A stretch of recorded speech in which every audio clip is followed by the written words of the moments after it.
Well, good morning, good evening, good afternoon. The name's Defender, and welcome back to Kingdom Hearts Rechain of Memories. Again. So last time, well, we finished Sora's story. You know, now he's going to be taking a very nice long nap while his memories are restored. But, of course, there's more to the story than just that. Well, not for Sora, but for Riku there is. So we're gonna start the Reverse Rebirth side of the campaign today. This should definitely be much shorter than Sora's, as there's actually a significant amount of differences, but well, we gotta get into the game before I can explain them to you, so let's go ahead and do that. Yeah, now we can choose who we want to start with. We'll just stick to standard. I like vibration. Alright, let's get started.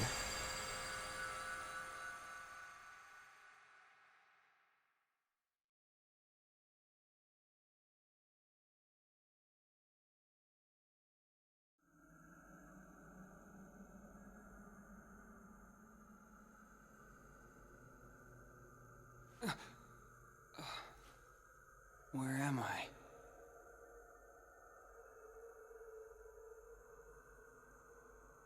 Stay asleep. Who's there? You should remain asleep. Here, between light and dark. Between what? The king! Where's the king? Together we close the door to darkness. After that? You came drifting here by yourself. You did not have the strength to overcome the darkness. Or maybe you were close to it. As if I'm some kind of demon. Turn from the light. Shut your eyes. Here, blanketed by the darkness, sleep is safety. Sleep is eternal. But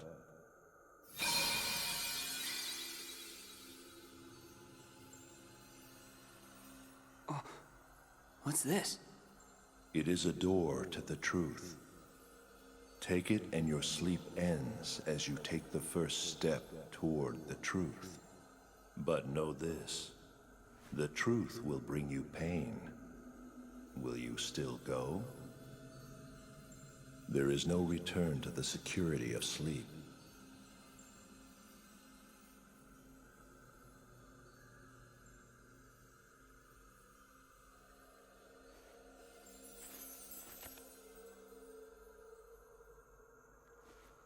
This seemed like a boring place to take a nap anyway. That was very well said, Riku.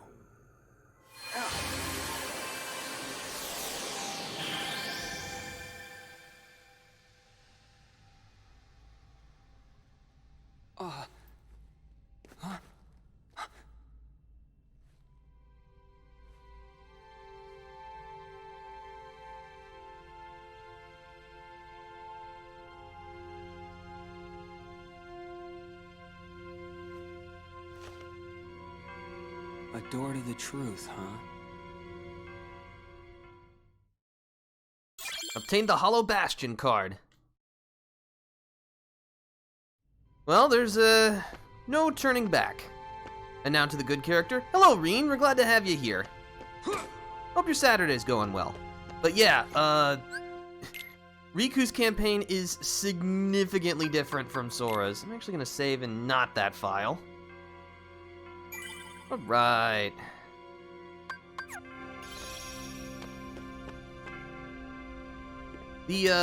So I guess right from the start, if we check the decks, Riku cannot customize his card deck. He must fight with the provided deck.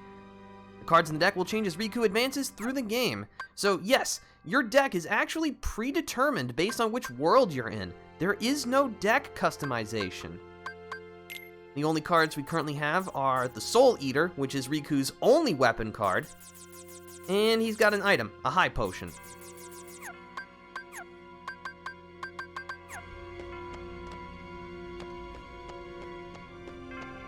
No sense staying here. Oh, also, we're in the basement, as you can see by the B12. And no, that is not a vitamin.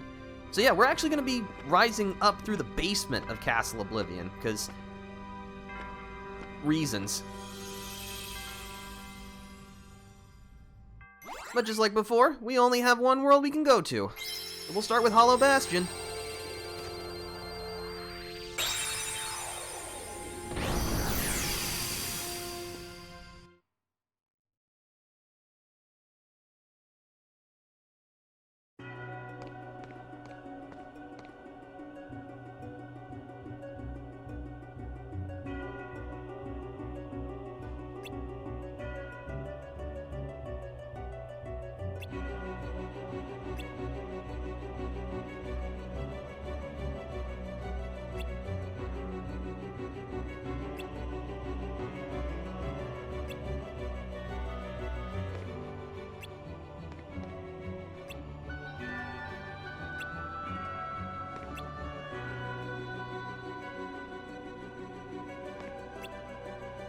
Oh great, I love it when the disembodied voice in my head stops talking to me. Oh. Well, guess we'll just, start looking around. Obtain the Key of Beginnings. Let's see. It's actually funny you mentioned that. Let me get into a fight just so that I can more kind of conveniently explain how Riku is gonna work, because, the differences will be pretty obvious once we get into combat. Please, let me first strike. I want to at least start this on a good note. There we go. So yeah, as you can see, Riku's deck is different from the one that we were just looking at in Castle Oblivion. As I said, his deck is predetermined based on the world that you're in. Probably the biggest difference about playing Riku, he does not have any reload timer. You can just instantly reload your cards, which is super powerful. It actually makes the card that we get in this world, the Maleficent card, really good, because there's essentially no downside to using it. Seems like the devs should have thought about that, but they didn't, so... And we're grateful for it. As you can see, Riku has different things he can level up. Just like Sora, he has HP.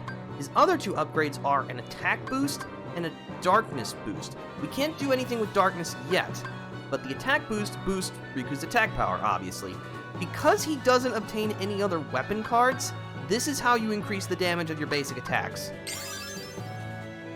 So increasing your attack power is very important.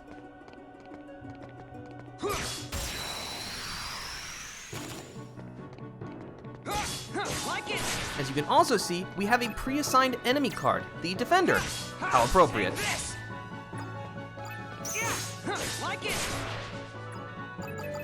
Riku also has access to a smaller selection of map cards, so you'll want to just keep that in mind. But yeah, like the same basic tenets apply from Sora to Riku, but it's in all the details where things are different.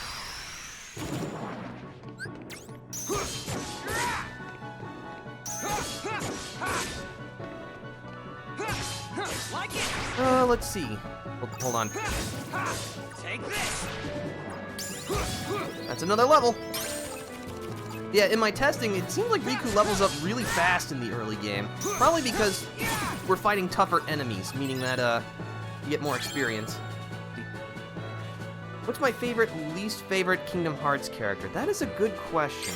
I can only upgrade HP because I only have HP to upgrade. Who's my favorite? That's a good question.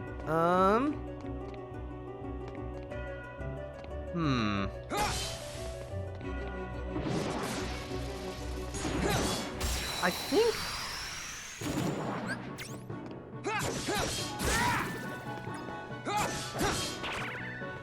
Excuse me, please cease. Thank you. Sheesh. Well, it's probably not a good idea if I stop and think about this while I'm trying to, fight things. Darn it. Take this. Like it.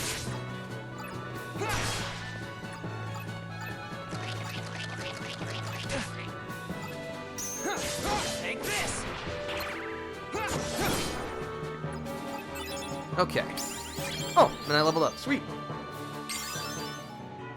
Okay, so my favorite character in the series is probably...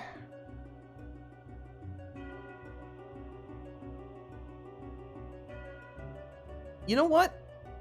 It's probably Axel.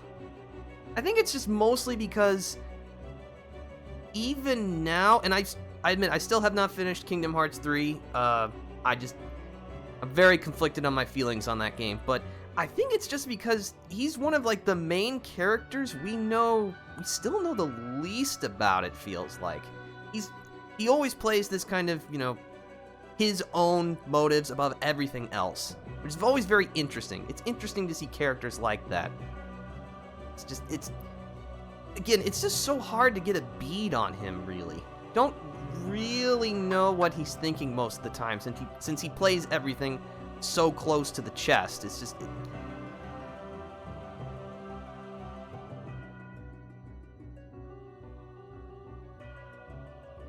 let's see. My favorite is Riku, great character arc, and he's basically what worked with Aqua and Terra playstyle-wise. My least favorite are the Wayfinder trio. I like Roxas, Axel, and Xion before Dream Drop Distance in 3. Yeah, that is kind of what I heard.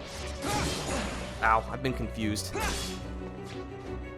It just seems like Dream Drop, like the later Kingdom Hearts games, did a whole lot of...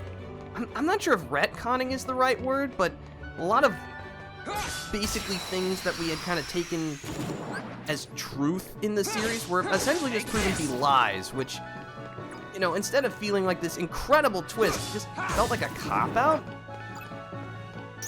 I don't know, I freely admit, I have checked out of the major plot, the overarching plot of Kingdom Hearts a long time ago. Birth by Sleep is where the retcon started. Okay, that makes sense. I have played Birth by Sleep, but that was a long time ago, and on the original PlayStation Portable. I have not played... Until basically Kingdom Hearts HD Final Mix, I have not played any of the re-released versions of these games. I've only ever played the original versions, so... Again, that's one of the biggest reasons why I've been doing this. It's so interesting to see these new versions of these games that I've played so much.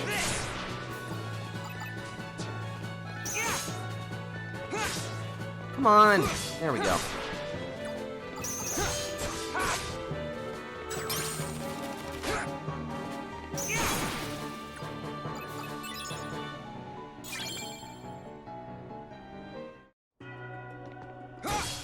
Am I one experience point away from leveling up? Of course I am.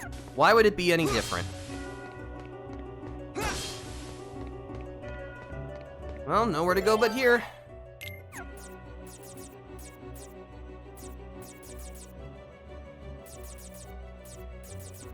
You know what? Let's see what happens.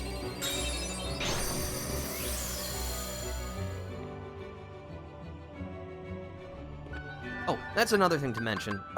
Because Riku's deck is predetermined, he cannot get enemy card drops. At least not from regular enemies. He does still get the boss enemy cards, but not the garden variety. Oh, it's a random black room. Okay. Like it.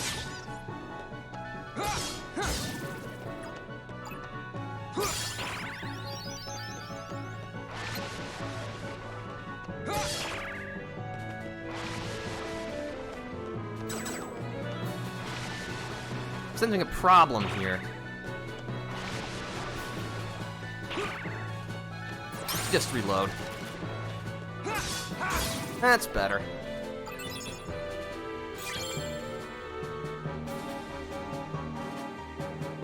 More attack power, please. I like hitting things harder.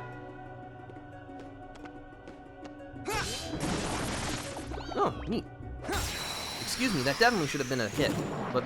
Oh, good. 5 of them. Great. Take this. Yes, Riku, please attack the one that is invincible. Oh, great. Like it.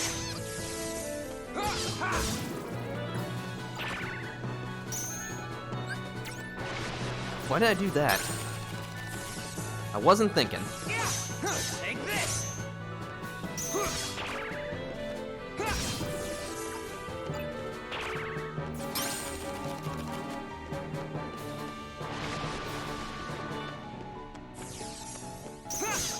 Like it.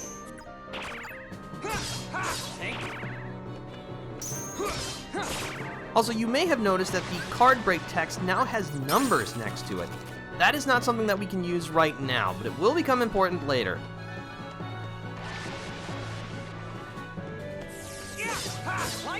There we go. Sheesh. Alright, let's see.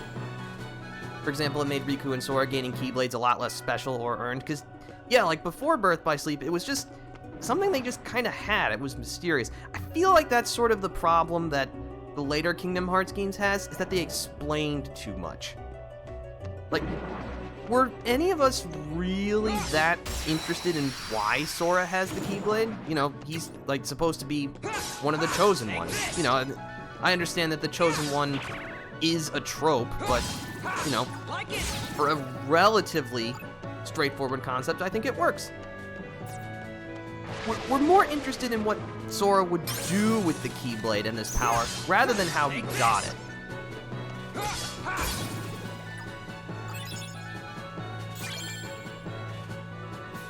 My issue with the Wayfinder trio, and for those of you who may not know, the Wayfinder trio are the characters from Birth by Sleep, Terra, Aqua, and Ventus, is that they are basically the opposite of the Days trio in a contrived way. Their friendship is hollow, it's based around a weapon. They're all pretty selfish and stupid. Again, I am the kind of person who can overlook and forgive a bad story if the gameplay itself is fun enough, but I totally understand how some people cannot do that, or that it detracts from their experience. I don't know, I've always been just kind of willing to just let a stupid or bad story be stupid and bad.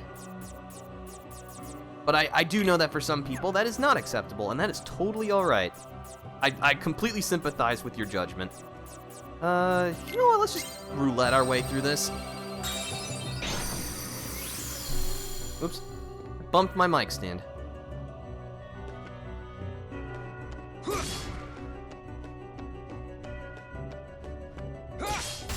I almost kind of feel that a bad story can almost sometimes be more interesting than than a boring story. Because, you know, at least with something that's really, really disastrous or, you know, full of plot holes, at least there's something to talk about. It's worth talking about it, even if it is bad. I mean, there are plenty of, you know, bad games, bad movies, bad books, all that stuff that, are at least still interesting in their badness. I mean, most people probably know about the incredibly, incredibly awful movie, The Room. And yet, hold on, that.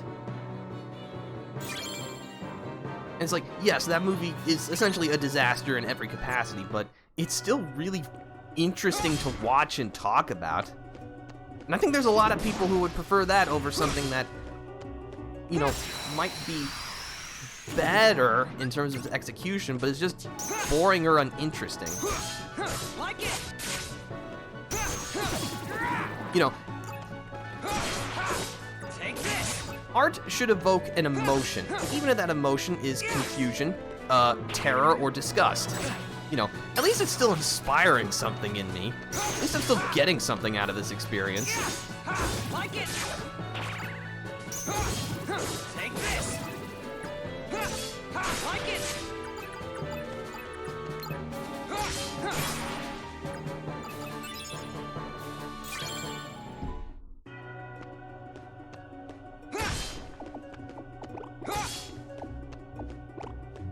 Let's see. Oh, another difference is that in the overworld, the only prizes you can get from hitting things are HP orbs. Riku does not have any Moogle shops, so he gets no Moogle points, and again, because his deck is fixed, no cards drop in the overworld.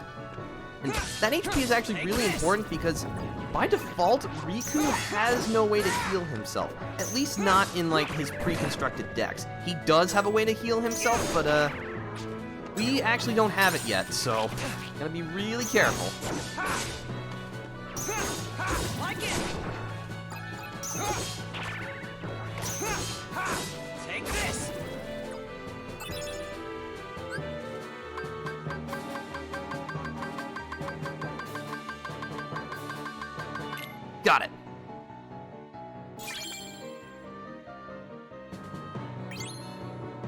We're gonna need all the experience we can get our hands on.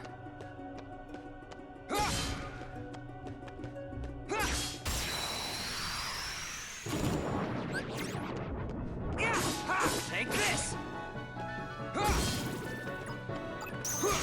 Like it!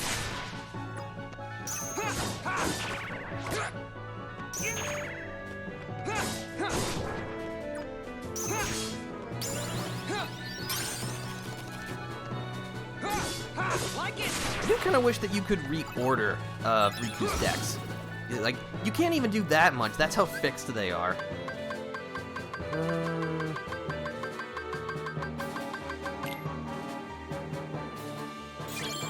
I just like Teeming Darkness, okay? Is that really so wrong? I can only upgrade my HP, so let's upgrade HP.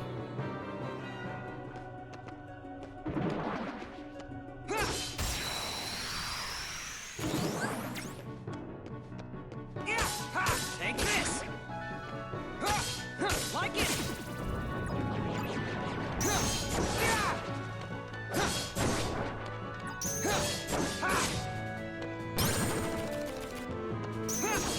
Take this!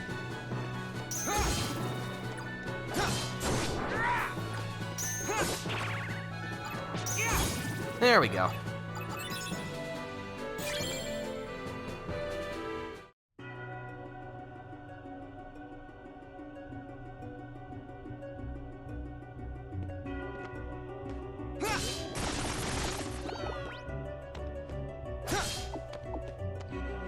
Let's see, where am I even headed? Oh, I'm headed right here. Oh, that's convenient. I do like that Riku's symbol is indicated by his Soul Eater weapon. I think that's a nice touch. Yeah, it's pretty... Oh, also, the map layouts are different in Riku's story, which I guess makes sense.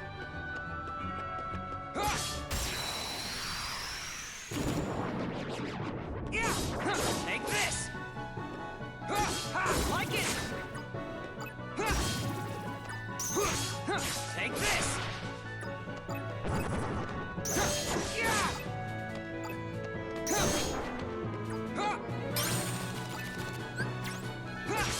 Like it! Oh, I got a Joker card. Nice. That'll come in handy. Hello, I'm going to hit you in the back now.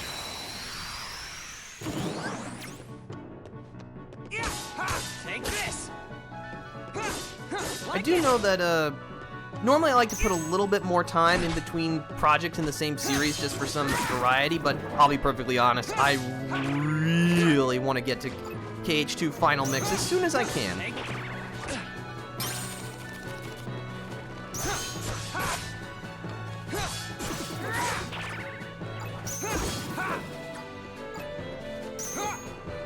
Please stop going into the ground.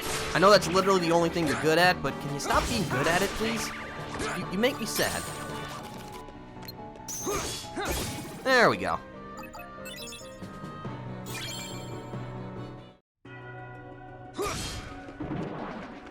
Hold on.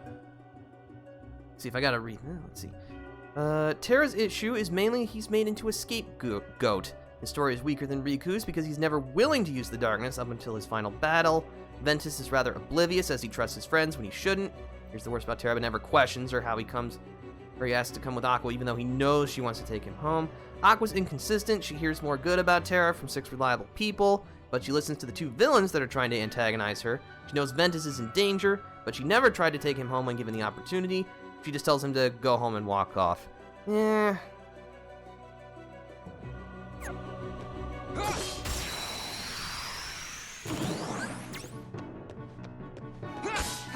I must admit, I'm very impressed with the amount of thought you put into this read. Like it!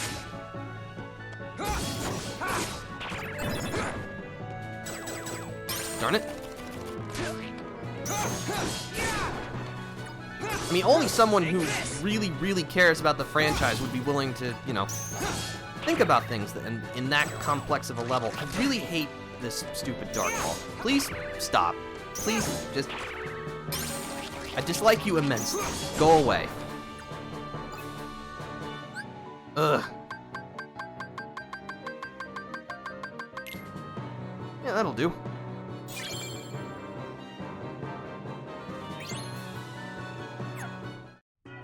Alright, is that it? Is that all the enemies in this floor? No, of course not. I just had to will you into existence.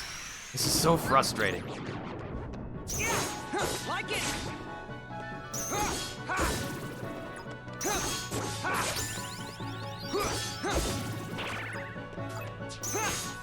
Take this.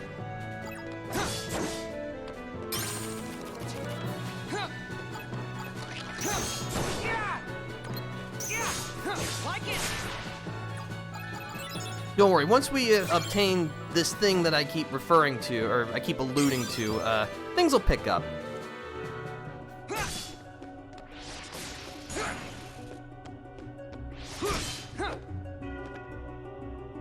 Let's see. People say Aqua's the most mature, but she's ironically the least mature, as she's the first to pass judgment on her friends without actually hearing them out.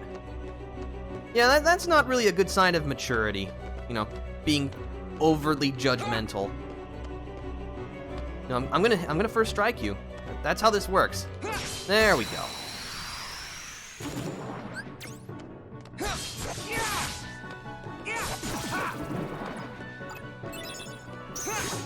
Take this.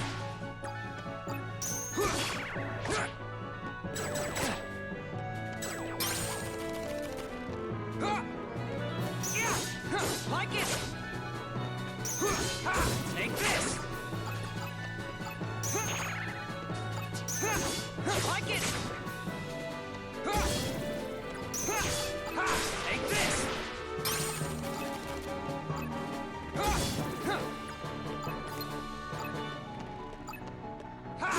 Like it.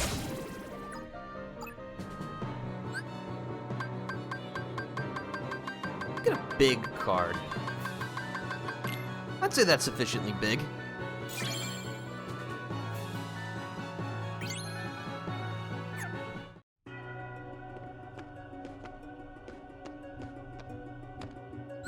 Right. Didn't I hit that already? Yeah, I guess I did. Alright. Or is this a thing that needs to be comboed? Alright, well. Let's see. The other thing that's inconsistent is how basically she says to Ventus and Ericus to have faith in Terra, or says to villains how she believes in him, but when they meet, she treats him like a criminal when they meet. The most blatant example goes to only to immediately say that he won't fall to the darkness, the boss in her route. I hate autocorrect. Autocorrect is the worst. It's like, oh, I'm gonna predict what you want, and then it's like, you are completely wrong. That is not what I wanted at all. Why have you done this to me? Let's see. Anything? Do I have any duplicates of anything? No, but that's okay. Alright, we'll just... Guess we'll just do this.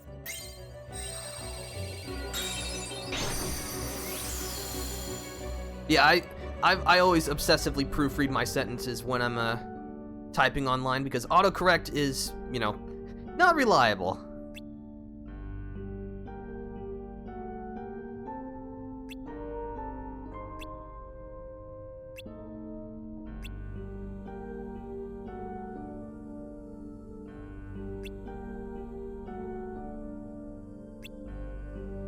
But at least they gave you a nice room. Wow, this is a sassy, otherworldly voice we've got here. Obtain the key of guidance.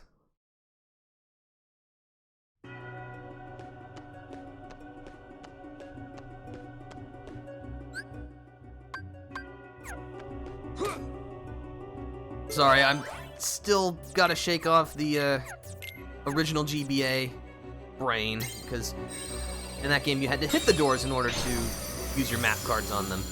Here we just press the triangle button because we're fancy.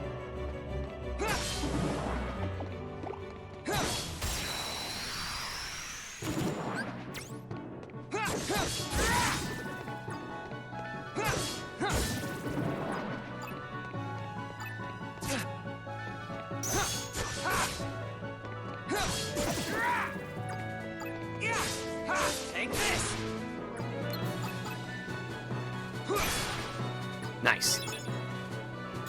Let's see. People also treat Terra as an idiot for trusting villains, but that's only because he isn't given context. When a villain like the Evil Queen or Hades makes it blatantly obvious that their intentions are bad, he calls them out or is disgusted by them. Hades, for example, was so displeased by how uncooperative Terra was that he had to get a different minion. That is true. That is true.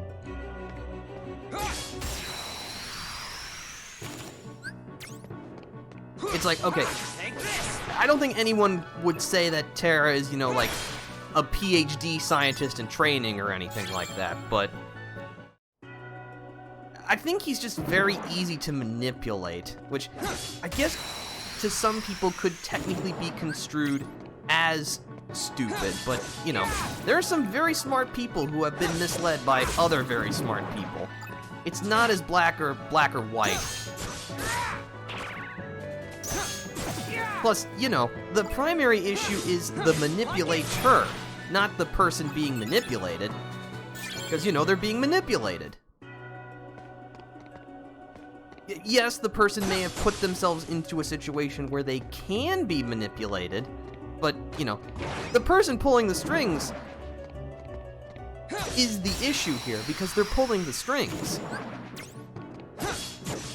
It's like you're essentially just victim blaming at that point. Like it.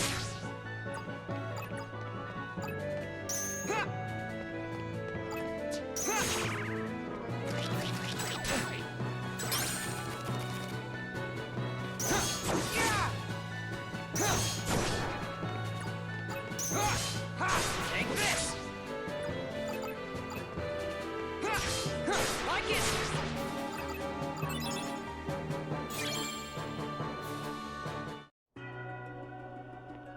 Oh, hello, you just walked up on me.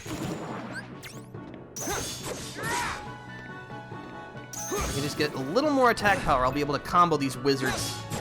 One combo and finish them off. At least, you know what, that is one good thing I'll say about the Soul Eater. Because it's attack stat dependent, it means that you deal much more consistent damage than Sora can. I also don't even think that the Soul Eater has any of the strike, thrust, or finish grades that any of Sora's Keyblades do.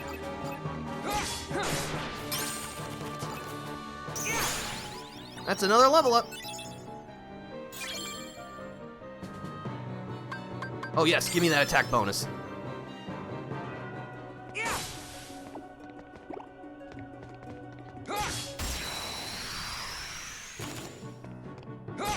Like it. Take this. Ah, that feels good. Let's see, that trait isn't exclusive to Terra either. Aqua and Ventus have shown that they will do the same thing. Aqua with Maleficent and Ventus with the Evil Queen, though in fairness, she was in the old lady form. Yeah, I think... But... I mean, I guess the idea was to try to make Xehanort, like the actual old Xehanort, seem, like he's a master manipulator or something, but sure didn't seem like he had to try very hard, or really anyone had to try very hard.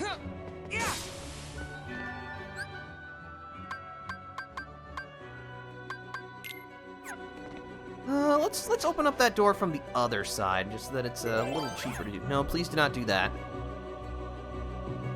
It's always hard to sympathize with someone when they consistently behave in a way that, is not... doesn't make it look like they're actually thinking through their actions or doing the things that they need to do.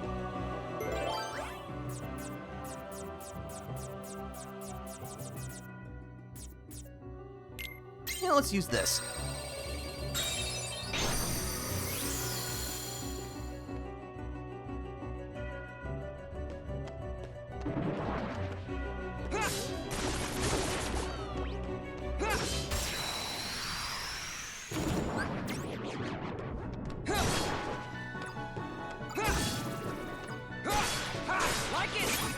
Well, that was easy enough. Man, strong initiative is great.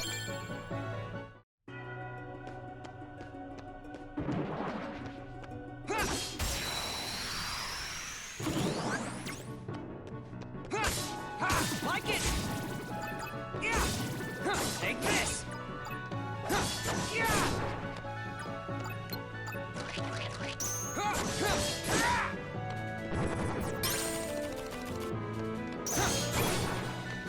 Nice.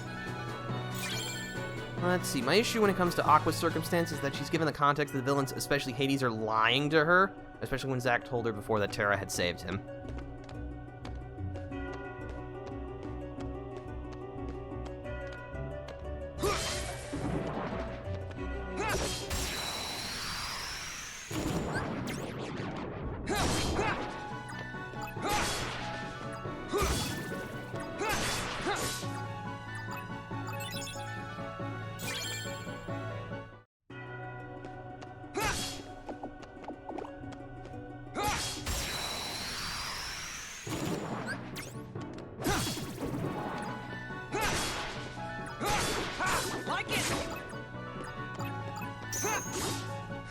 Take this! Like it! Yeah!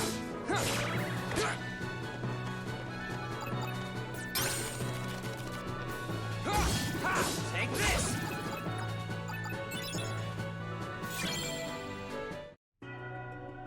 It certainly feels like we're leveling up faster.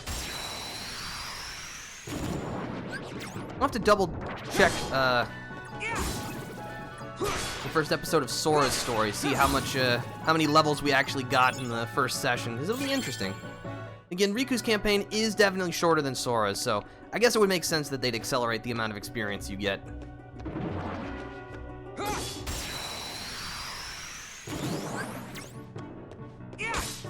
Like it! Take this!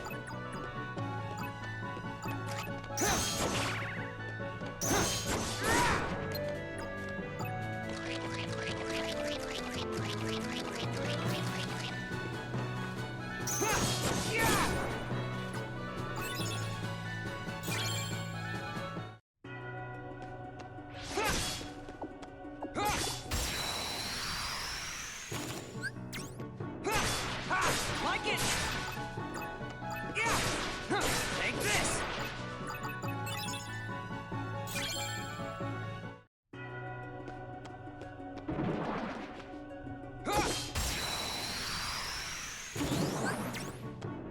this! Like it! Take this!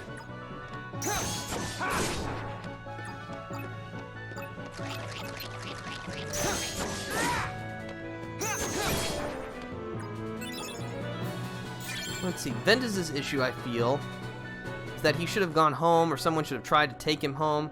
With what is given, his story becomes much more stagnant for the next 4 worlds, because he already reached his goal of finding Terra, or it would have been better if the conflict actually pushed him to run further. Terra and Aqua at least had a goal to continue after beating Radiant Guard, and yet Ventus just kind of wanders at the midpoint.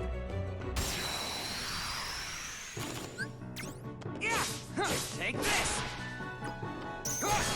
Like it! And like, that's not to say that wandering sometimes can't be enjoyable. Sometimes it is just about the journey rather than the destination. But, you know, if the journey and the destination aren't that great, then what do you do?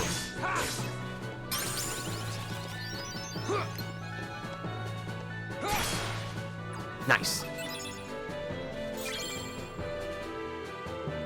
I'll keep upgrading my HP.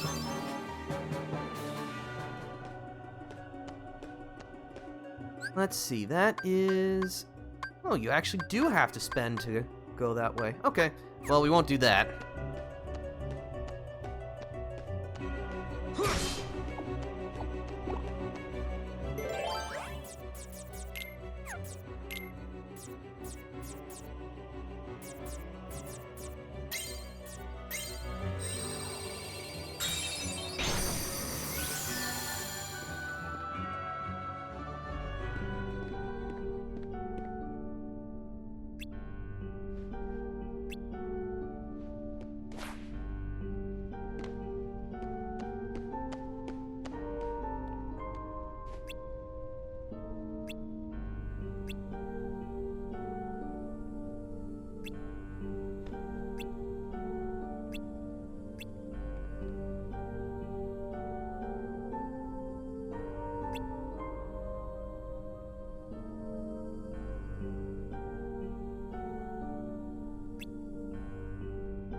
Obtain the key to truth.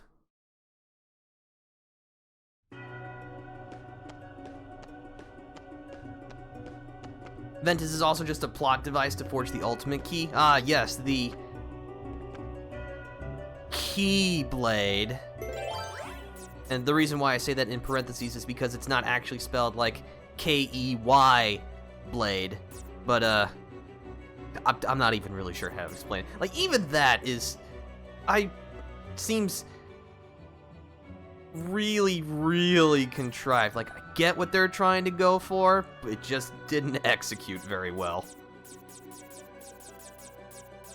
Let's see. Only one more room. You know what? Let's kick it up a notch.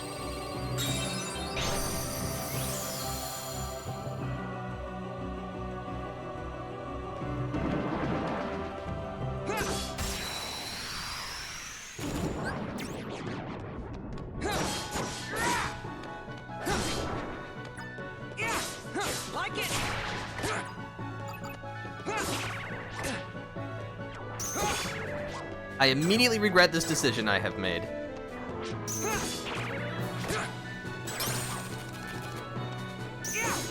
Take this.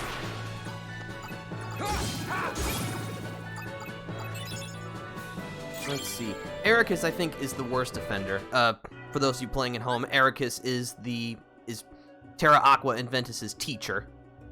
I get that he's supposed to be light isn't always right, but he's completely oblivious to the darkness he's hated. He forgives Xehanort, who shot him in the face with darkness, and takes his advice. Why would a man who's described as an anti-darkness bigot show any leniency to this? Yeah, it doesn't really make sense. And also, you know, his whole... Like, I understand the hatred towards the darkness, but it's a common trope that, you know, light is normally associated with good, darkness is normally associated with bad, all that, you know, mumbo-jumbo. But it's like, light and darkness as concepts are just neutral. It's the people who use them that determine whether or not it's for good or for bad. I mean, you can use the light to hurt people just as much as you can use the darkness to help people.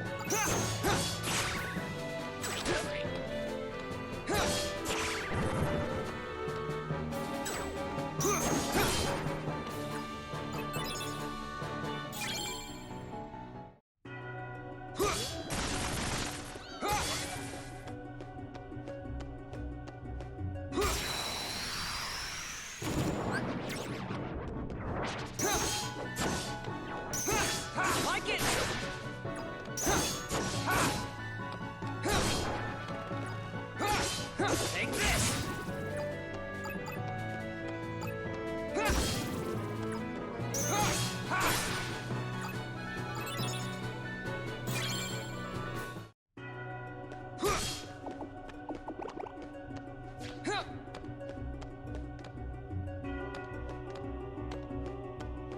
Interesting, there's more floor up there. Doesn't seem like there'd be... I guess there's some fights, which I like.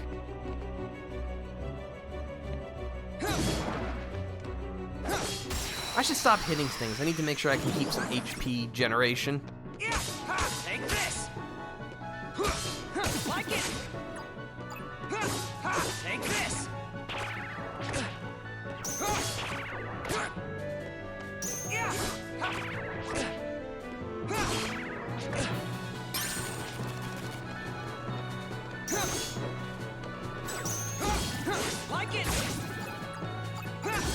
Take this.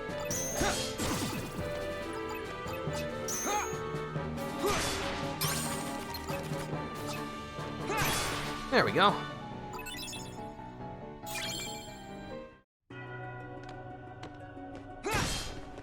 I don't think you can hear it because my mic doesn't seem to be picking it up, but unfortunately there appears to be like some lumber removal going on across the street, so very distracting for me, but hopefully you're not hearing it.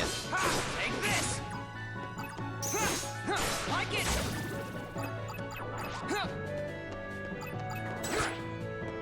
Yeah.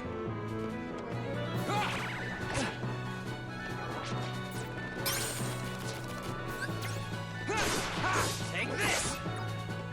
Yeah. Like it.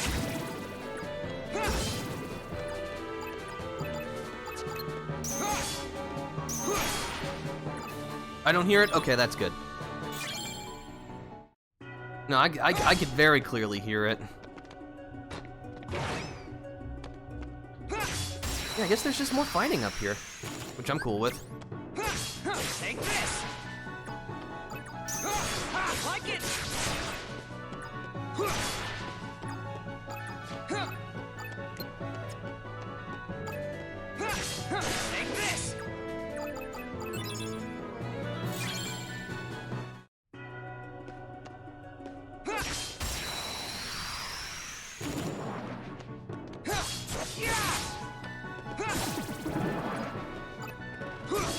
Take this! Take this! Like it! Take this! I'm just gonna reload. Like it! Take this! Like it! Perfect.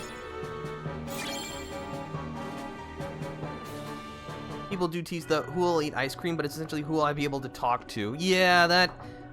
I admit, even like when I was playing 3 and 5/8 over 2 days, even that, as a teen when I was first playing that, and I saw that, even I was like, what are you doing? Like, really, there was no other way to do that? I don't know, it fell flat. Let's see, 5 plus. Well, that was easy enough. Alright, let's do this.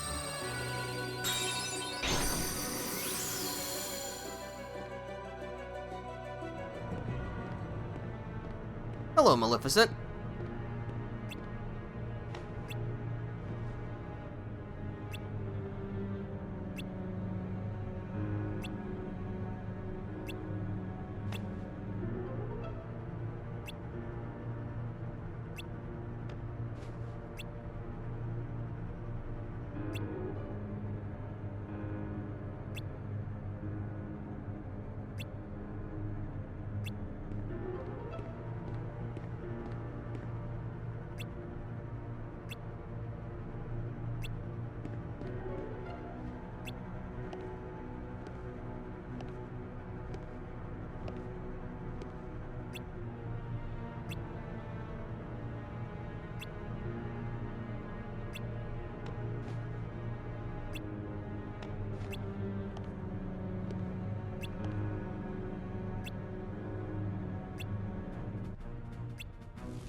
Well, it's Dragon Maleficent again.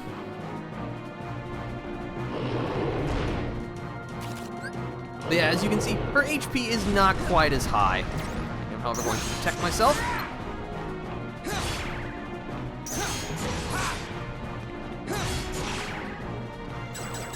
Ugh.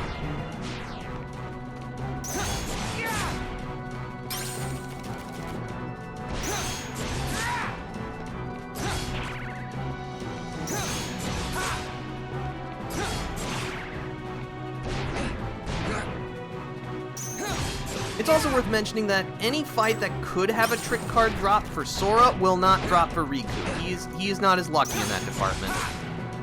But yeah, oh, actually, okay, you just made a complete liar out of me. Clearly, please do not listen to me. I know nothing. I guess that does kind of go to show how long it's been since I've played Riku's story. I'm just gonna reload.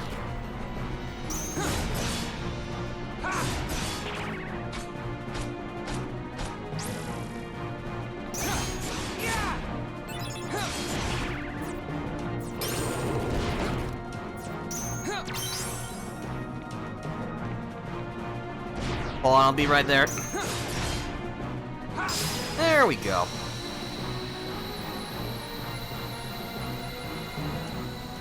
Plus, Axel's I'll always be there to bring you back also shows how much more of a mature and responsible friend than Terranaqua combined as. He will fight tooth and nail to keep them safe. He also gets immediately infuriated with how reckless and self-sacrificing Roxas and Shion are. Again, yeah, that's why I love Axel. Obtain the Dragon Maleficent card. And we're pretty much set for the rest of the game. Oh, we'll get some more HP. Neat. I'm already level 10. I'm pretty sure I was not level 10 by the time I left Traverse Town, but I will double check. Now the real question is, how do I get out of here?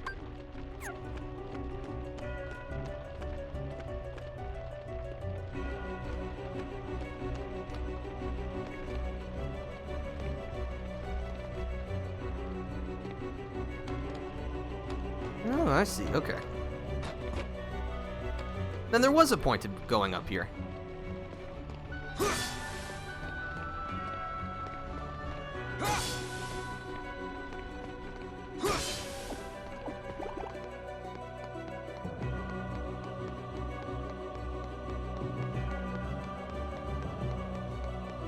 Ah, good old save point.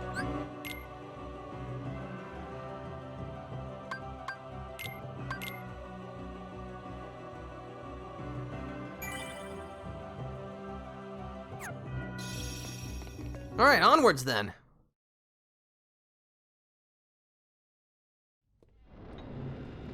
Why do you shun the darkness? Come on, I know you heard me. Every word I said to Maleficent. Darkness is your weapon.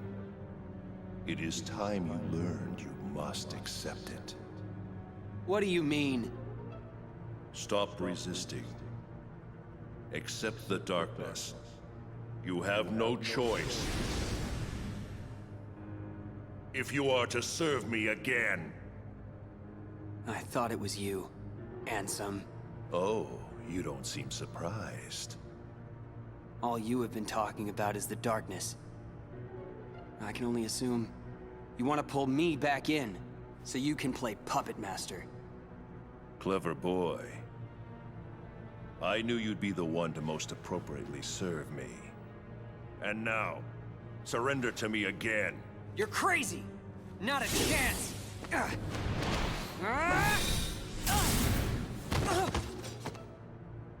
Did you really think you could do me harm? A weakling like you couldn't even defeat Sora, and you had darkness on your side. Oh, excuse me for being weak. You are weak. You need darkness. Surrender. Bow to darkness. Bow to me. That's not gonna happen! Only the darkness can offer to you all of the strength that you will need. You're wrong! That voice... Your Majesty? That's right! Remember, Riku, you're not alone!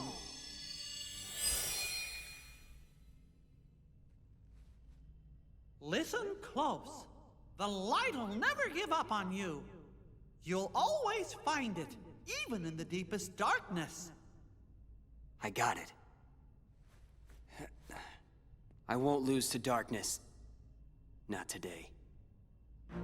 You think that feeble little light can save you?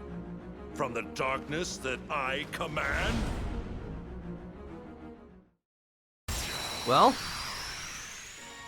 it's Ansem.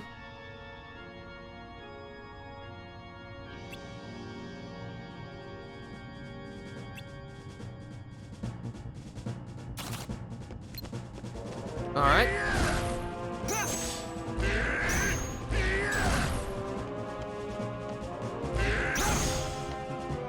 So now, rapid break. Quickly break the opponent's card for a boost in attack. Okay.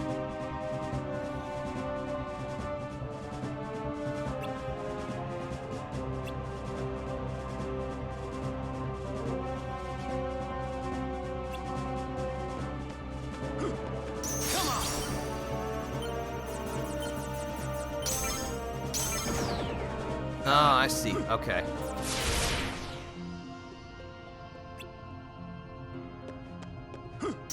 Just me! Get a load of this! Oh, okay. Duel system. Show the same value card as the opponents and press triangle to start. Break all the enemy's cards to execute a slice, but you will need more than 8 cards. Okay, alright, okay. That's definitely not in the GBA version. What?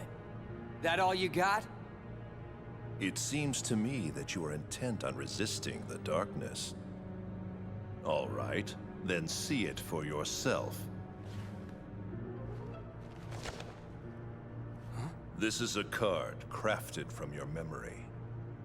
Advance through the world it creates, and soon you will understand. Chasing after light is not the way. It will not give you distance from the darkness. There is no running from the darkness. Don't worry, I'm not running. Give it. I'll enter the world, and in the end, if I haven't given in to the darkness, then I win. I have one more gift for you.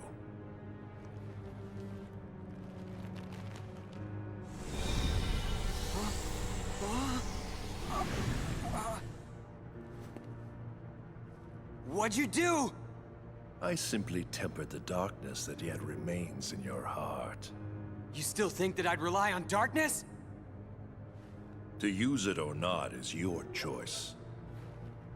I'll be waiting, Riku, for you to sense it and yield to the darkness in your heart.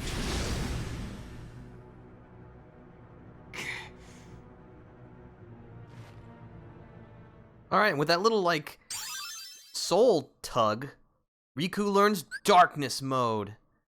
Dark Mode can be activated when you have accumulated maximum dark points through card breaks. In Dark Mode, your skills are powered up, and you have more slides to choose from. Dark Point is lost when your card is broken or you receive damage. Riku returns to normal when your DP reaches 0. So yeah, it's essentially a super powered up form, but of course it comes with its own costs. And you can increase your darkness points with Darkness Boost. So now we can actually choose that. Obtained Traverse Town, Agrabah, Monstro, and Neverland. Alright, let's see. On a positive gameplay thing, Riku is basically Aqua and Terra's playstyle-wise as he gets older, because while he is physically strong, he becomes very good with magic, using barriers to block, his double jump, turning into pure darkness to dodge attacks, and Dark Firaga being his signature move, showing how much smarter he's gotten in combat. Let's see, spamming cards is equally effective because of the instantly recharge in duels. Okay, alright. Yeah, I've never done this, so I will be sure to spam. I'm good at that. That also means if you keep this form up without getting hit, it never goes away over time. I do remember that part. Oh, hello. Intrigue.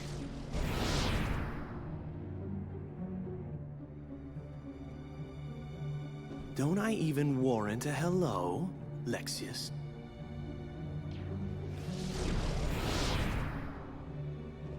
What is going on here, Zexion? I want an explanation. Nice to see you too, Vexen. It's such a shame. The organization used to be the rope that bound us together. You're only number 6. How dare you? Let it go, Vexen.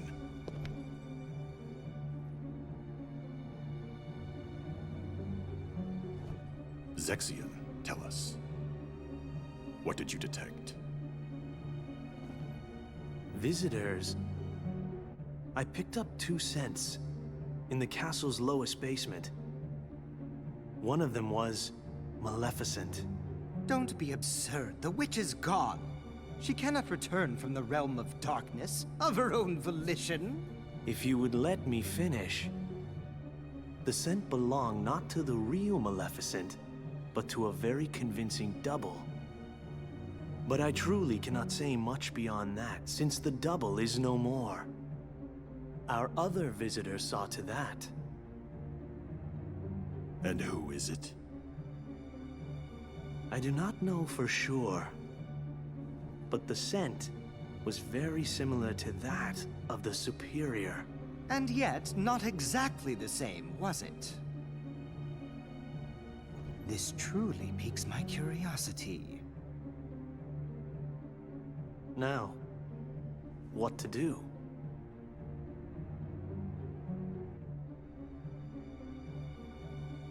We wait. See what develops.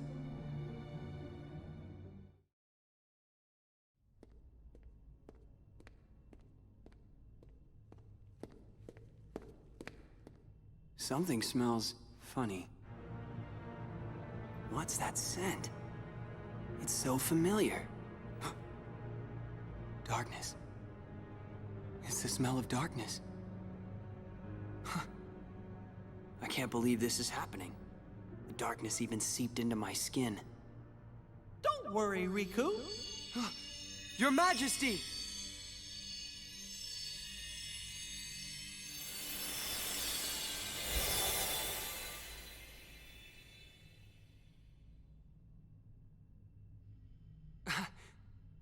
Oh, what happened? I can see right through you. Funny, huh?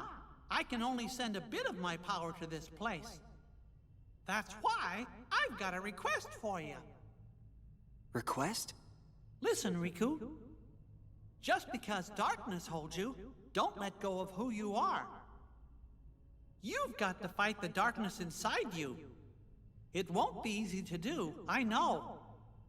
But please don't forget, even in the darkest darkness, there's always a little bit of light. Light within darkness. You and I have seen it. The far welcoming light inside the door to darkness. The light of Kingdom Hearts. It will show you the way. Please don't give up. Believe in the light.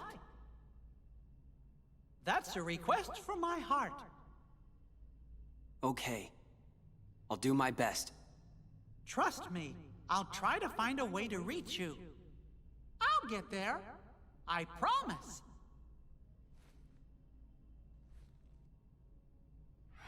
Oh. You're an illusion. Don't worry. We shook hands in our hearts, remember? We're connected, you and me. Guess we are.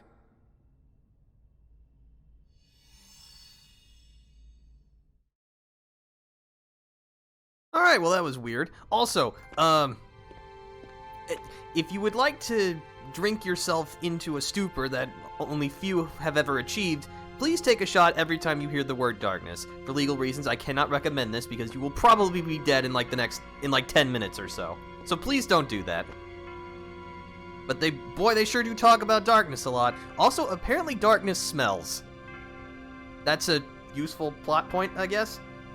Let's see, it's an emo wizard, a bland brute, and Frosty the Creepshow. Yep, the greatest trio? It's like the worst boy band in history.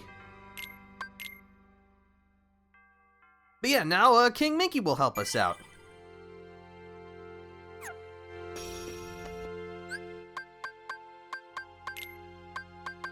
So yeah, we've got all of our slights now. Unfortunately, the main slights can only be used while you are in dark mode. So we have Dark Break, Dark Firaga, and Dark Aura. We also have Mickey Slights, Miracle.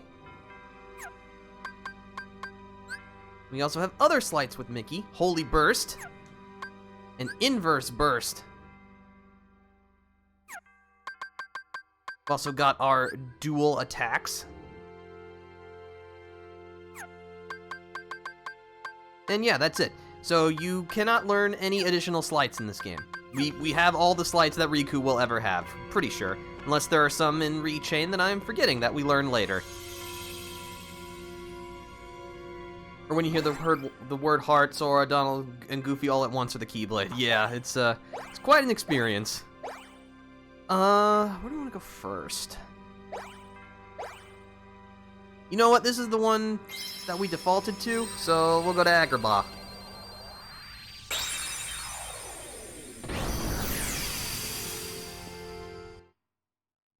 Kingdom Hearts is a thoroughly ridiculous series. But that is all right with me.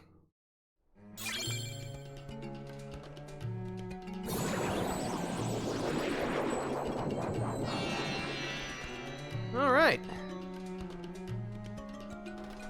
And also, another difference is that, unlike in Hollow Bastion, most of the worlds we have will only have one story room, which has the boss. And as you can see, the floor is significantly smaller. I told you Riku's campaign was shorter than Sora's. Take this! But we also have the Fat Bandit enemy card in Agrabah, which gives us back attack. And we also have Maleficent's card. Since we defeated her in as a boss, we now have it all the time. Oh. Out of my way! Alright, that was pretty sick. I am thoroughly impressed. Like it!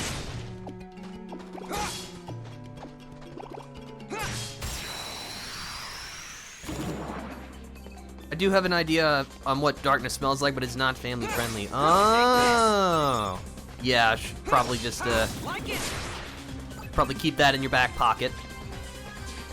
Oh, also, this is what Mickey does. Come on! Take this! Yeah, he stuns enemies, heals you, and then reloads your cards. Very nice, very nice. Oh, hello.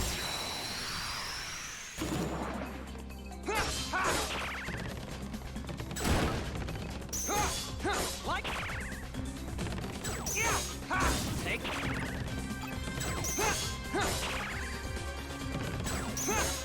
take this.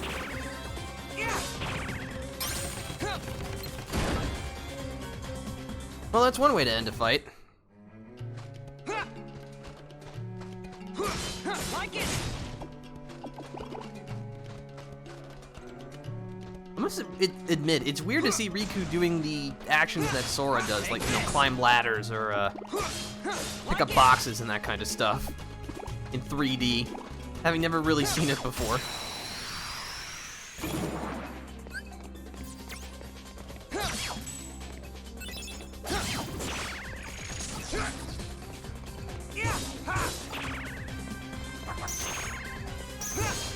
Like it. Just me. Out of my way.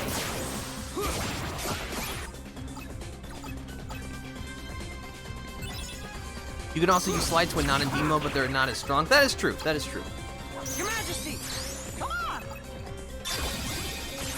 Thanks, Mickey.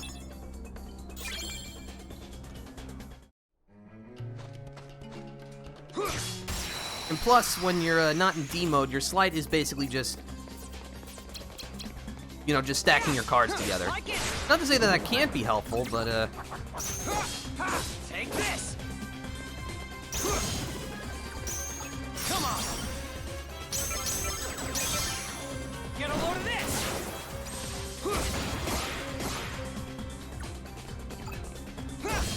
Like it.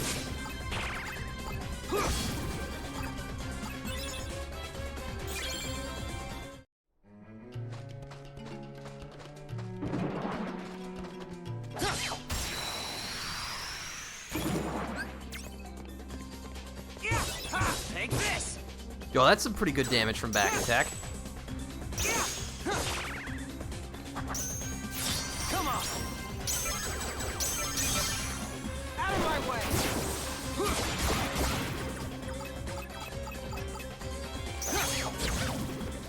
Your Majesty, come on.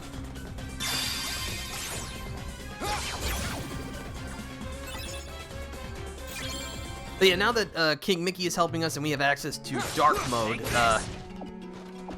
playing as Riku definitely feels a lot better.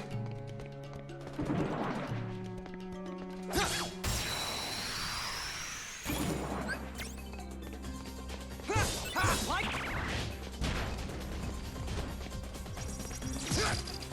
Yeah. Come on. Get a load of this.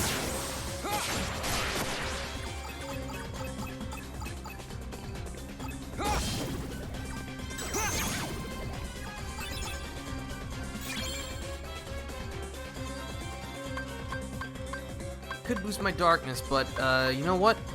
I like having more attack power. Like it. Because attack power helps me all the time. Take this.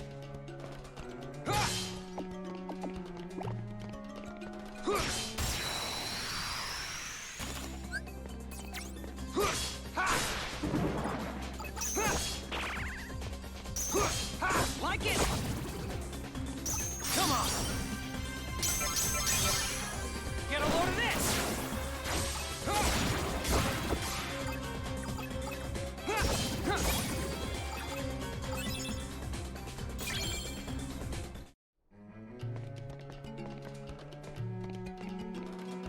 Alright, let's see. I just need a 1. Do I have any 1s? Yes, I do. Let's just use Looming Darkness.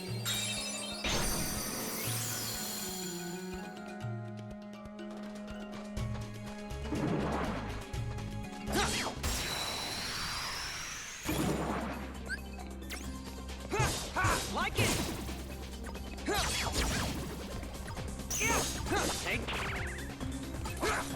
Darn it. Like it! Yeah, we are just absolutely carving through these Heartless. It feels so good.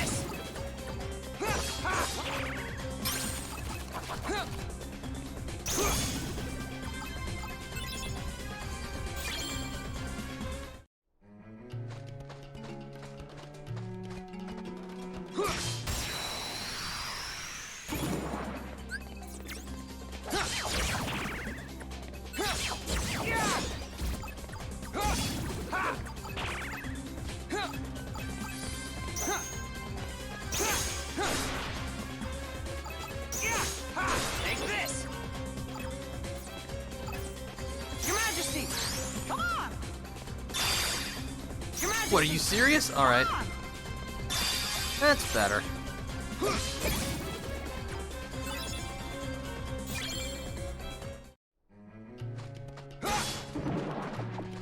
Oh, hello. Oh, you were moving really fast.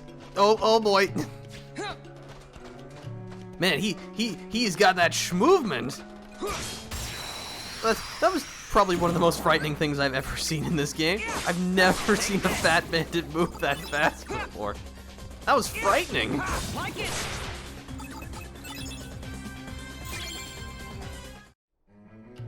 Man, they're booking it.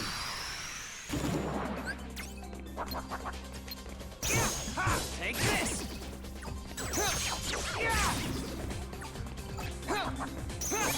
Like it! Take this! Like it!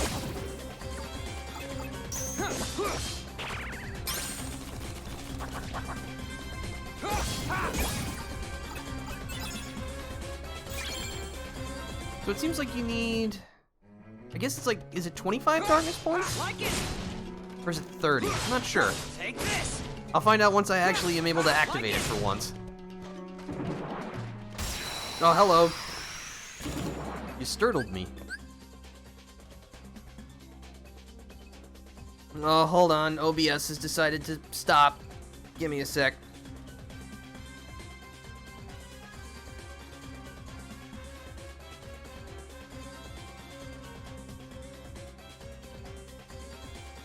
Alright, at least it seems like the reconnect was pretty quick this time. Like it!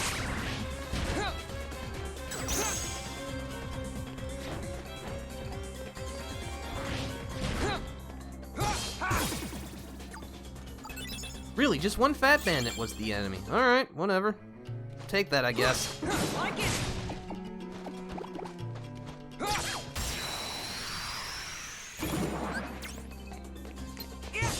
Like it! Take this! Come on! Get a load of this!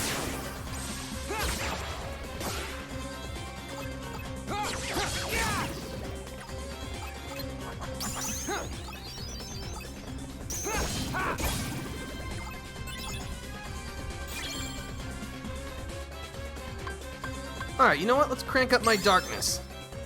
I'm not sure how one increases their darkness, but I just did it, so that's what matters. Take this!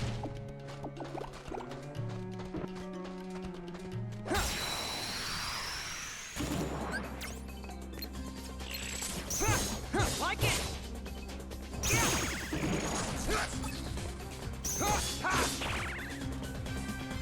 Come on! Get a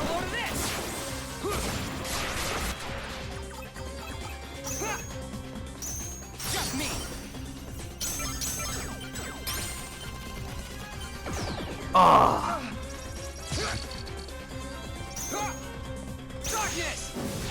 Alright, well, I got it. Oh, I get a free reload. That's cool.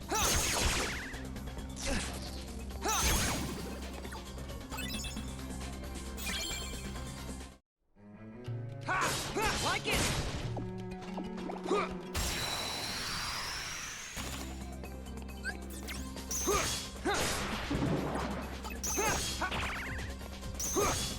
Like it! Take this!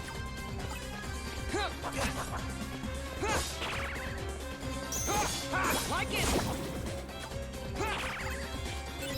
Darkness!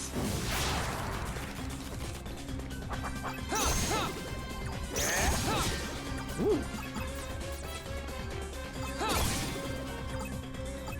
Yeah, dark mode seems really good. I got another Joker. Take this! Like it! Let's see. You know what? That's the way to the boss, so that's the way we're gonna go. Take this! Like it! That wasn't even close.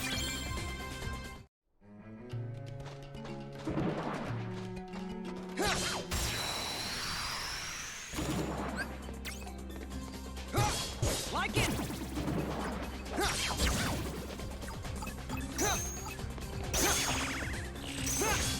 Take this! Like it!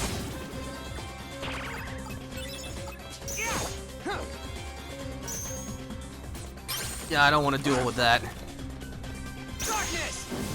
I will, however, do that.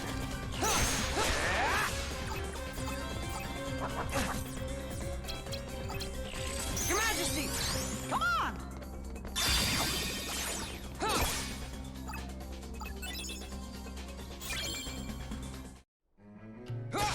Like it! Take this!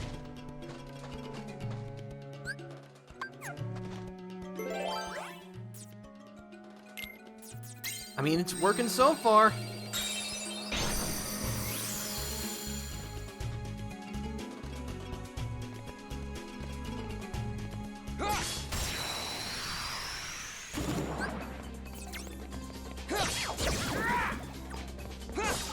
Take this!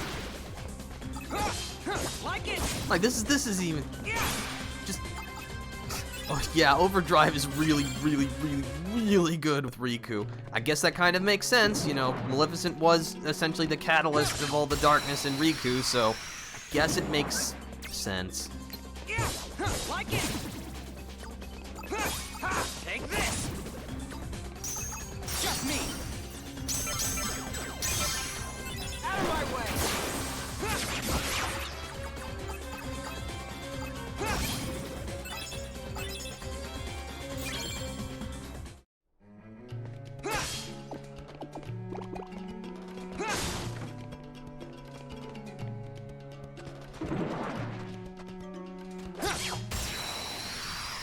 I miss his Way to the Dawn key. That is a really good. Also, that name is incredible. The Way to the Dawn. Just so good.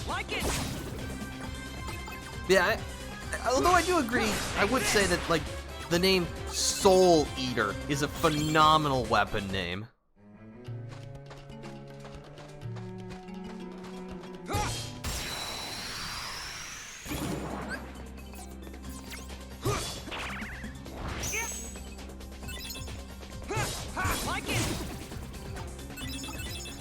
Represents his character arc perfectly. It does. It does. Like it.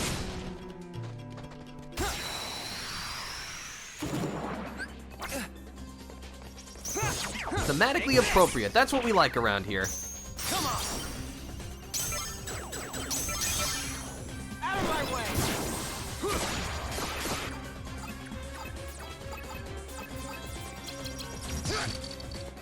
Your Majesty, come on. Time's up. I mean, that seems okay. Just me. Alright, so it does look like it's 30 points. Uh-oh.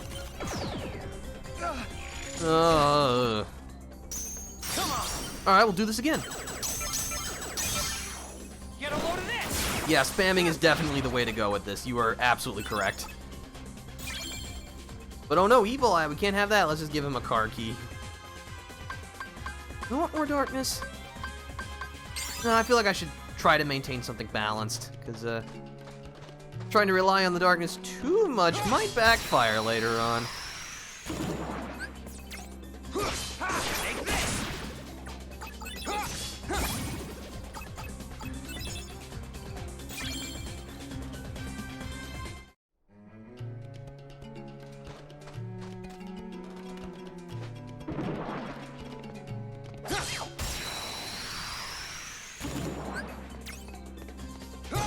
Like it!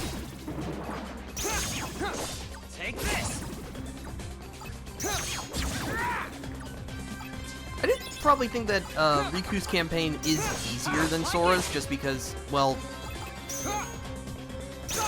it just feels like Riku has way more useful tools at his disposal.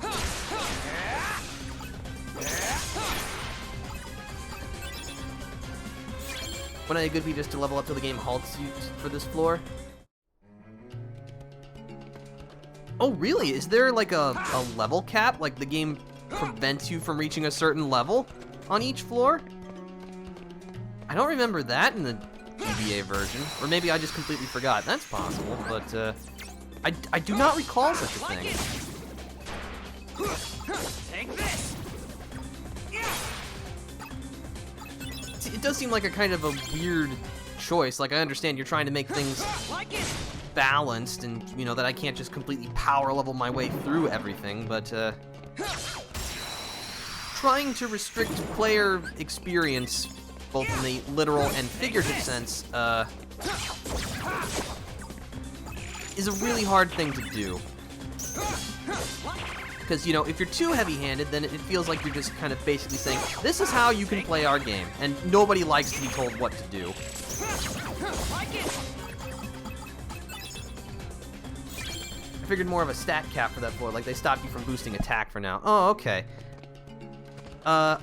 From what I remember, I believe attack is kind of like the slight upgrade for Sora, in that it's only something that becomes available every few levels. Like it!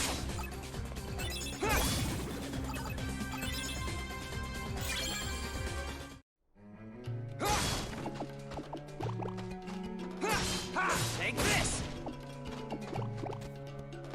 I mean, I can definitely understand why they restrict your ability to boost attack power, because as we can see, it's going really, really well for us. Take this! Like it!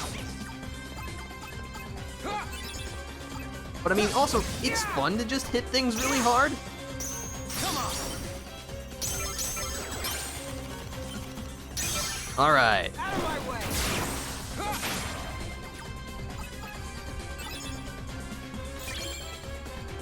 Gotcha. Okay, yeah, I'm pretty sure that's how it works. I mean, I've already been proven wrong multiple times today, so it's again very possible I could be wrong, but that is how I remember it. Yes, Riku, please hit the barrel and not the giant whatever you are from approaching us. Take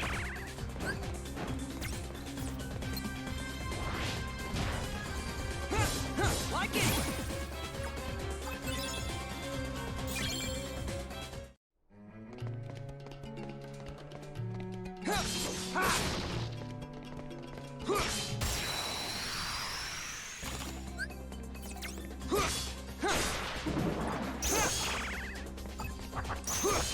Take this! Come on!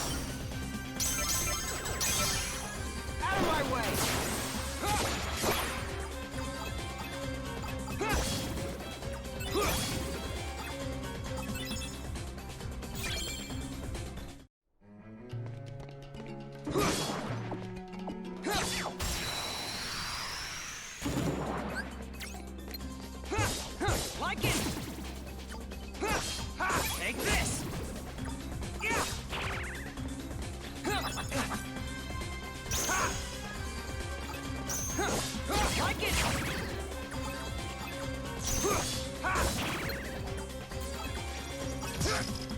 Your Majesty! Come on!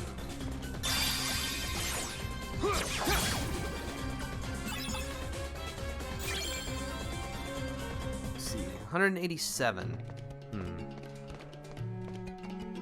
I think, I might get another level before the boss. Take this!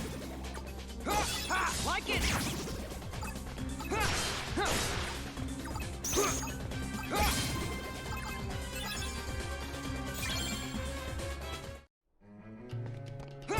Well, actually, if it's just a fat bandit, I probably won't get it. Well, no, there's a couple of mooks. All right. Like it! Oh, we got a real fight on our hands this time. Okay. Come on! Get a load of this!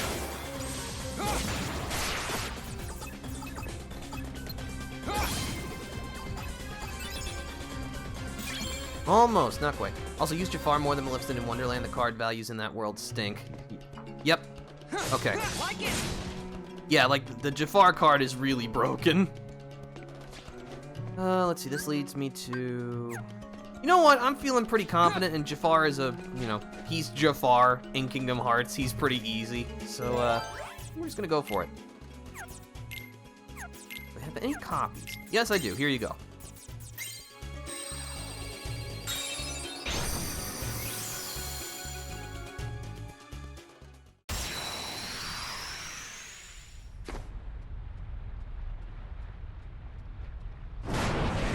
There he is.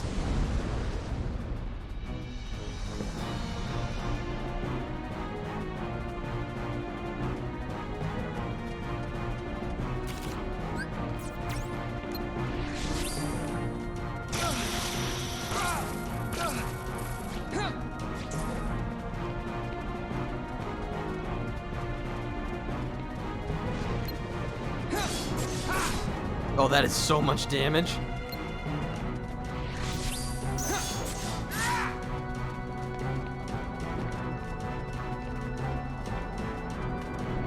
Oh, of course. Now he's flying over the part that I can't hit. Please come down from there. Thank you. Come on, Riku. There we go. Your Majesty! Come on!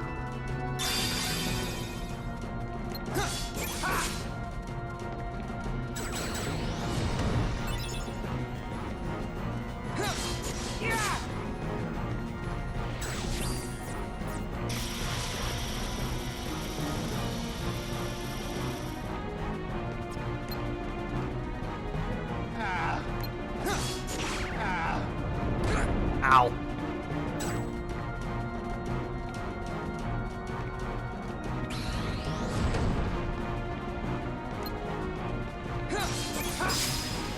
Well, that was easy enough. A little annoying, but, you know, it's still Jafar. You're the first person I've seen stream Kingdom Hearts and call Jafar easy. Really? I've never had much problem with Jafar in basically any game that he's been in.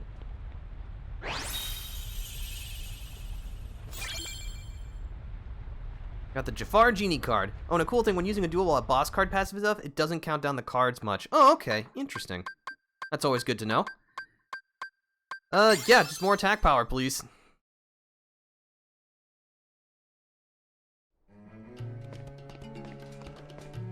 Alright, well, that's that taken care of.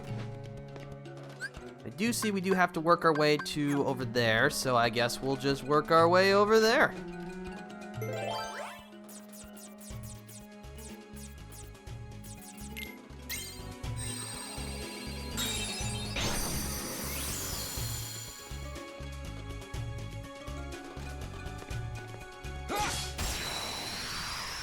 I mean, you know, it didn't really seem like that fight was that difficult. I mean, I did take a couple of hits, but I don't think anyone was seriously thinking I would die in that fight or anything like that. It was annoying, but, no, annoying isn't the same thing as difficult.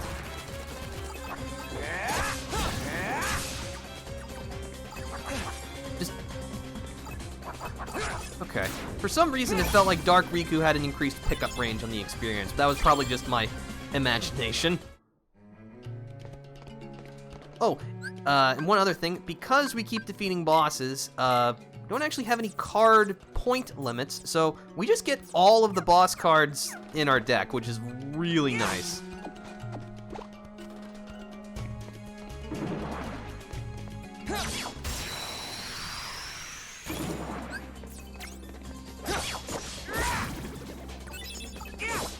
Take this!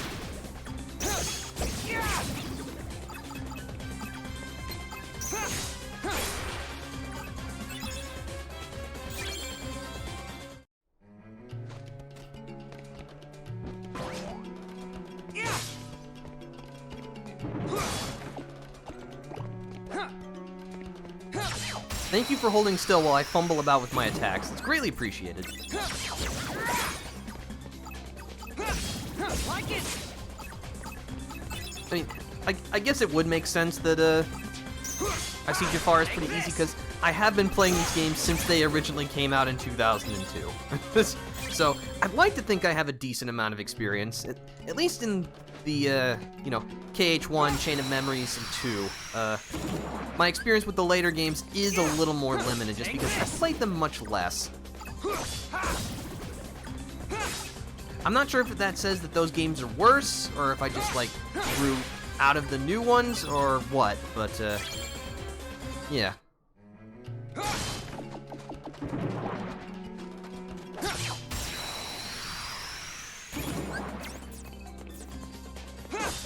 Take this!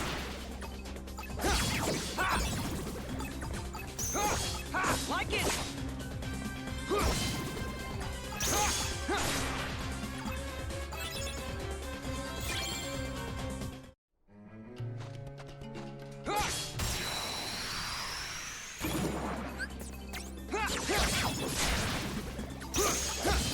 Well, now that's just delightful. That's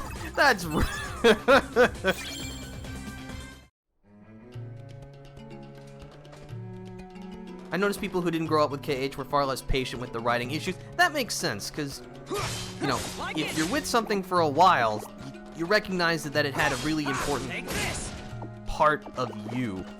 You know, I played Kingdom Hearts when I was a kid. So, you know, they're very special to me. At least, again, the early games. So, you know, I'm more willing to accept that things aren't quite what they used to be. Because, you know, things change. It's unfortunate, but they do. Things need to change. Sometimes things change for the better, sometimes things change for the worse.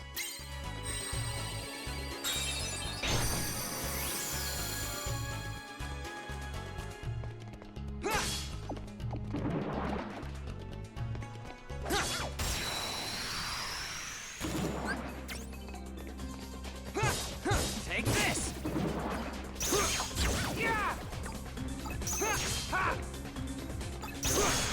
Like it! I do like the little darkness flash when you perform a rush break. I think that's pretty cool. Like it! It's a neat effect. Darkness!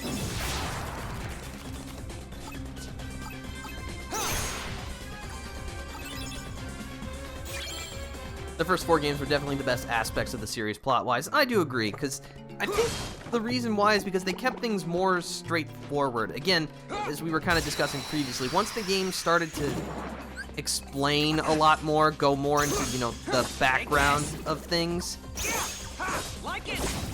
it just kind of started to overcomplicate something.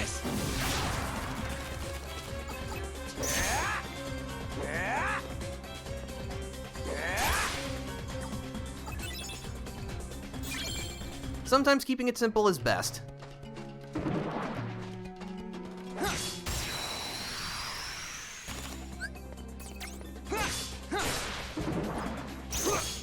Like it! Take this! Like it! Darkness!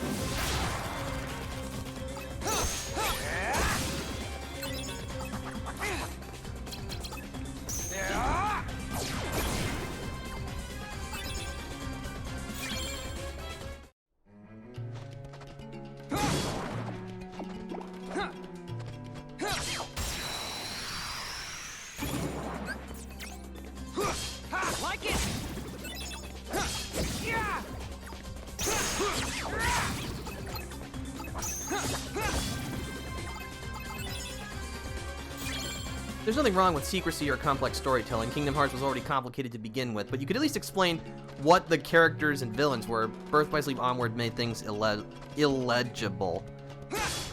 Take this! And plus, they're trying to, like, use multiple, like, ideas to explain the same thing. Do we still really know, like, what, in this universe, the definition of a heart is? Because it's not like, you know, the thing in your chest that goes, that, you know, beats. At least I don't think that's what it's supposed to be. It's like, it's supposed to represent, like, the soul of a person, isn't it? We haven't clearly defined our terms. And so, you know, people just use things like darkness and light and all of that, just kind of interchangeably to explain multiple things.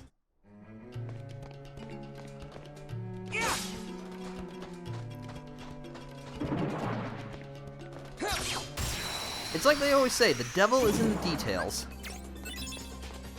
And if those details get confusing, then you kind of risk the whole thing falling apart.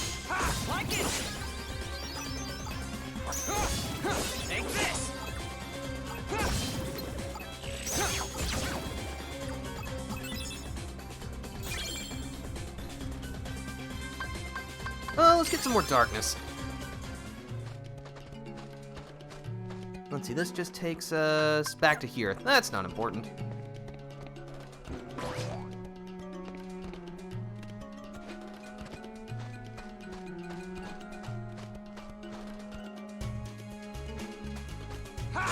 Like it!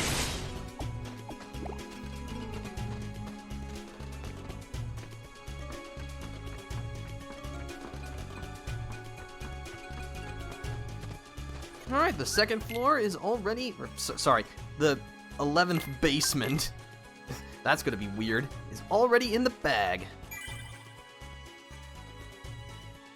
Let's see. Ansem, for example, you could describe as a mad scientist who wanted Kingdom Hearts to unlock its secrets. Maleficent was an evil fairy who wanted to become supreme ruler. Organization 13 was a cult that seeked meaning to the point it would trample over others to find that meaning. Like, you could understand the motivation as to why characters did things.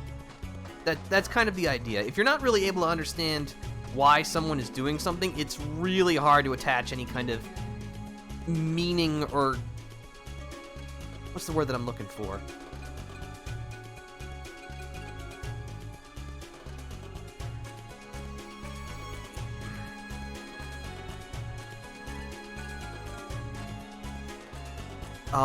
I had it and then I lost it. I hate when a word's just on the tip of my tongue. You know what? I'm sure it'll come back to me when I'm trying to fall asleep tonight just to bug me. Anyway, more plot.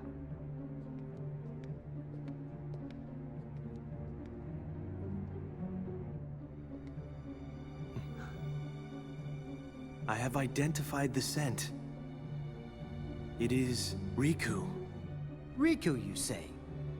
Has he emerged from the realm of darkness?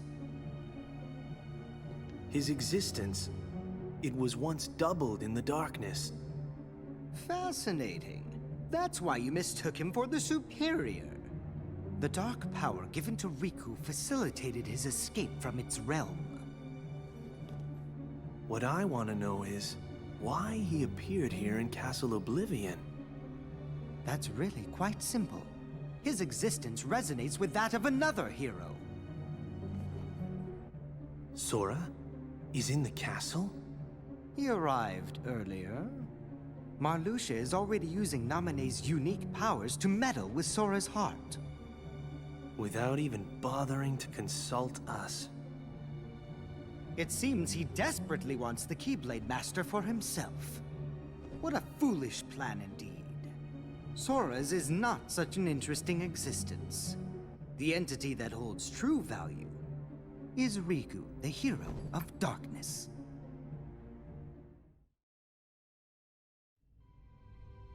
Also, I like basically that the game just states here that Riku is more interesting than Sora, almost kind of proving the point. Anyway, even though it has literally only been like a minute since I saved, I'm going to save again. Because did I really save if I didn't just save? Alright, where to next? Let's go with... Well, Monstro was the default card. We'll go with Monstro.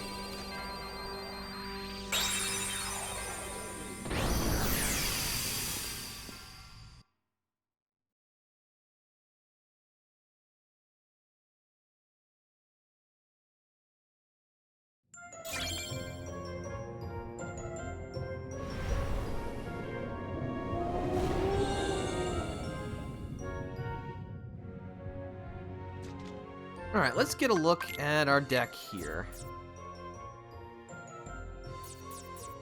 It, looks like it kinda stinks. But we do get the Search Ghost. So we can drain with our attacks, but we get less experience. Alright, well. Let's get to it.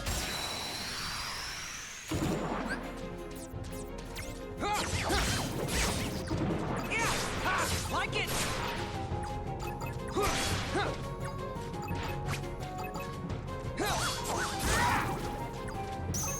Come on! Out of my way!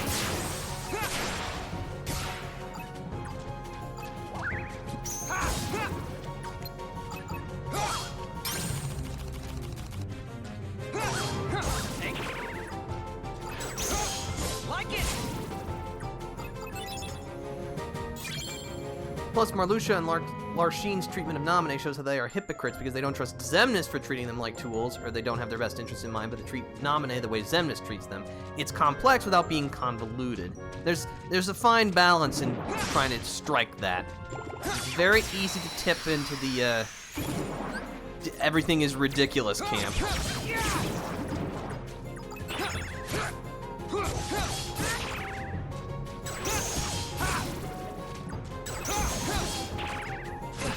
Writing is hard. I think that's really the bottom line to this, that good writing is extremely difficult.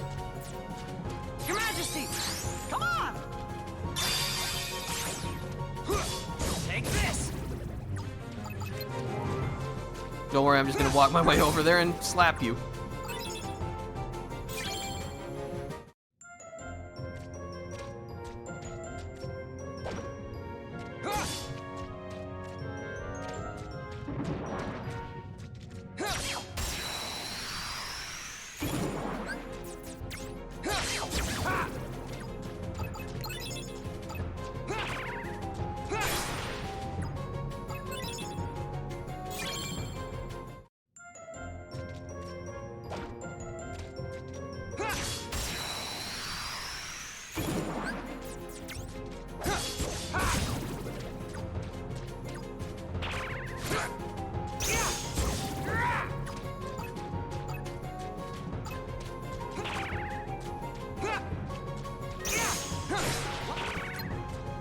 Darkness!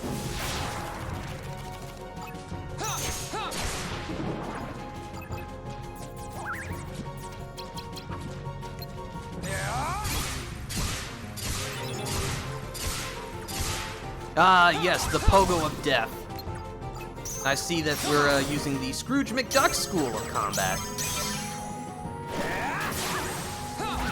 Ooh, nice.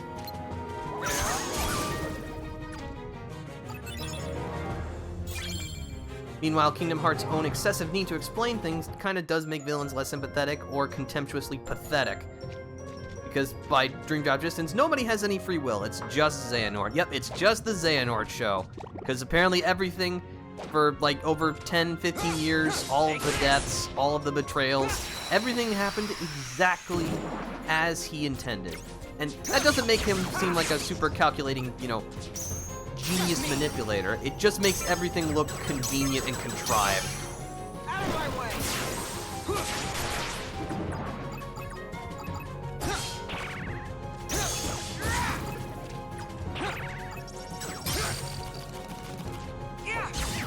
Like it!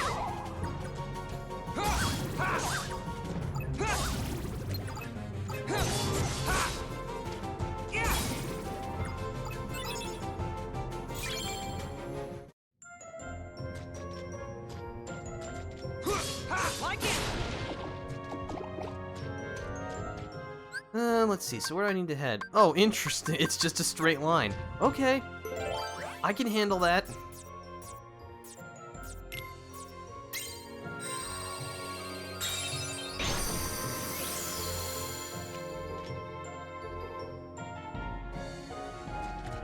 Oh, good, now the large bodies are moving at increased velocity. This is great.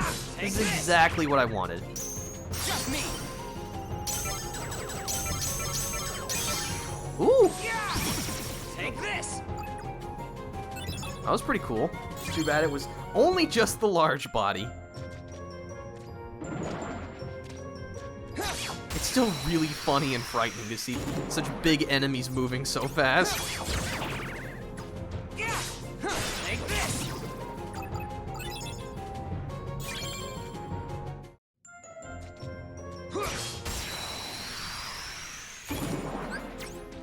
Oops. Well. Take this.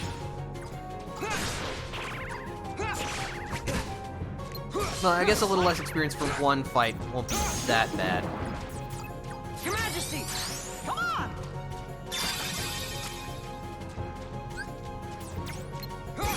Take this.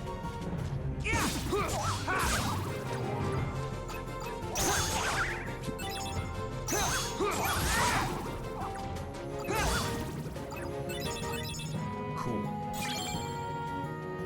Let's see. Hold on, that guy's gonna sneak up on me while I read this. Like Marluxia, Larsheen, Xion, Syax, and Luxord are only on the villain side in 3 because they're being forced to. The only ones with any free will were the ones who were pure Xehanorts, except for Vanitas, who's basically Common Rider Antichrist. I mean, yes, but also that sounds kind of cool. I wouldn't mind watching a show about that. Let's see, the only ones who want to be there. Nothing is worse for a plot than villains and antagonists who don't want to be there, or they're to prop up the protagonists instead of challenge them. Yeah, they're basically like props, you know. Like they're scripted to be there. They're not there for any villainous needs. They're there because the plot demands them to be there. Like it. Darn it. Your flab got in my way.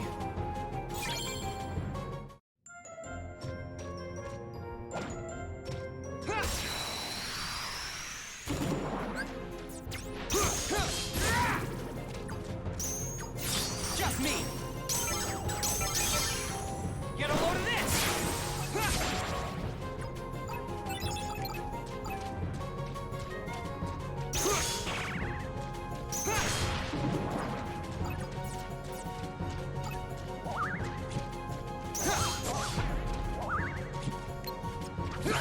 No, you gotta go. Darkness. Okay, that works.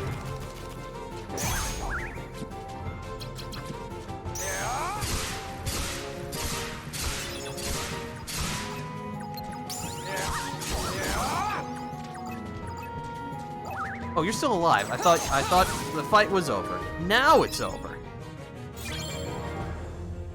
Let's see. You know, get me up to that 200 HP.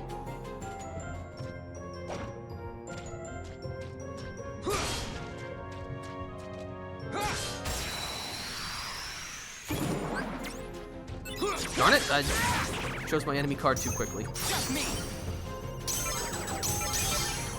Out of my way. I like how I didn't hit the thing I was trying to hit, but the shockwave killed everything else. Very good.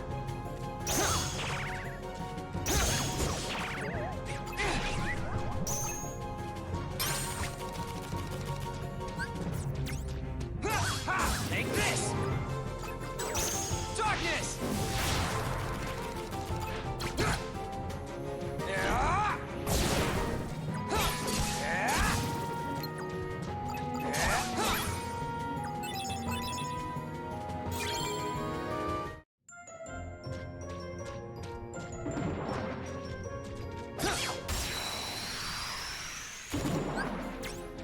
I did it again.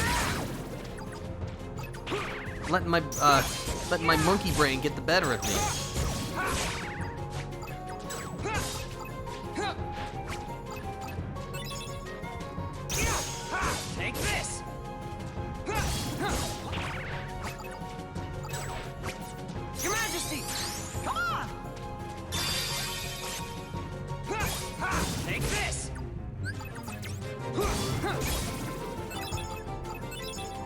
The best antagonists and villains are the ones who lord themselves over you, saying, hold on, sorry, I am better than you.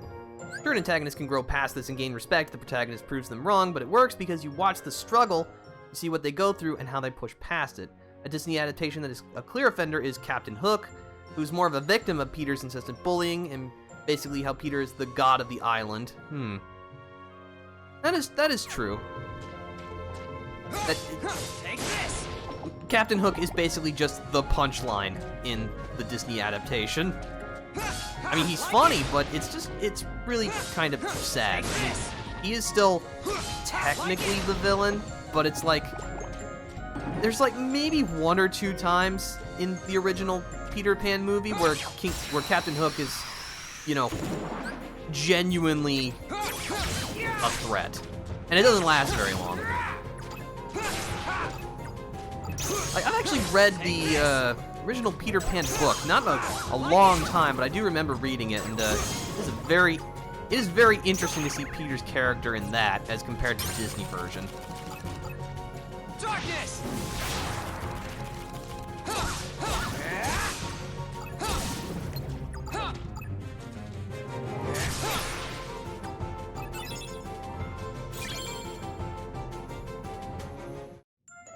Peter works better as a cosmic horror villain than as the hero. I'm just trying to imagine what that could be like.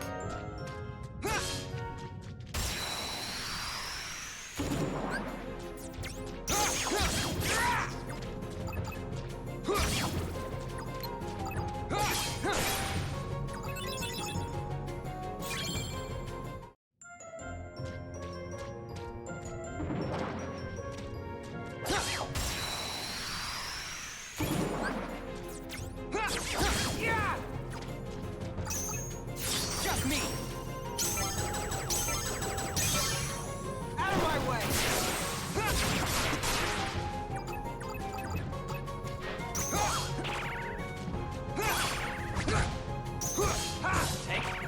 Darn it.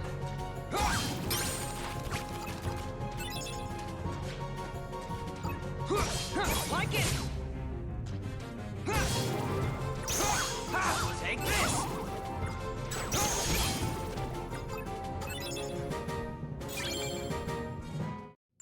Christina Henry's Lost Boy, the true story of Captain Hook. It basically ties in perfectly to the original book. I'll have to look into that. That sure sounds like that could be interesting, and something right up my alley.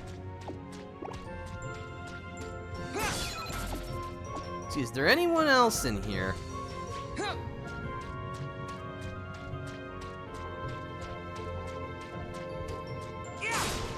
No, looks like we're clear. All right.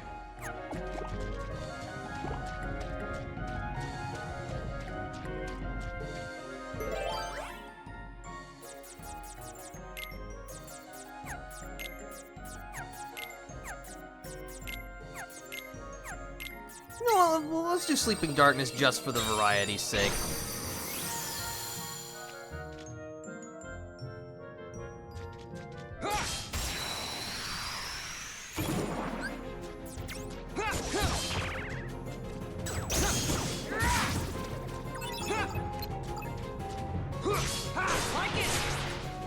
I think what I can say is that I'm definitely not going to be underleveled throughout this.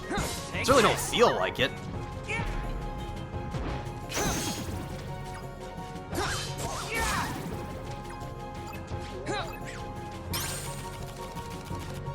Your Majesty! Come on!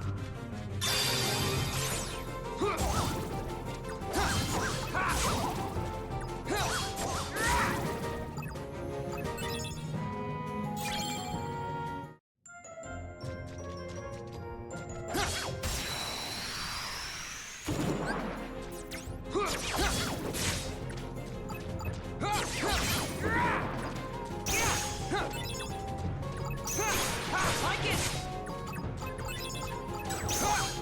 Take this! Darkness!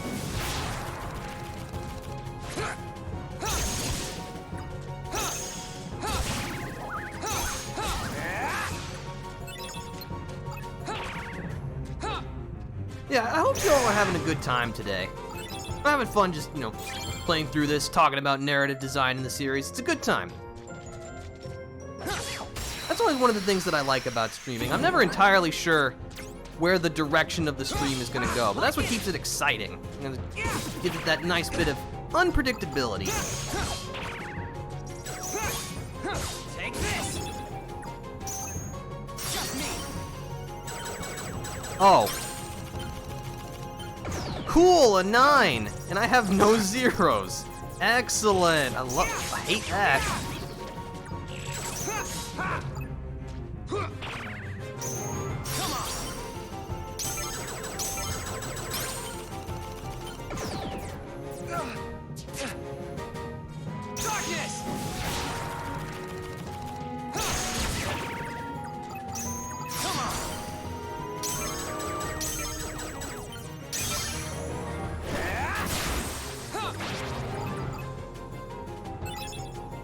Thanks, King Mickey. Got me out of another sticky situation.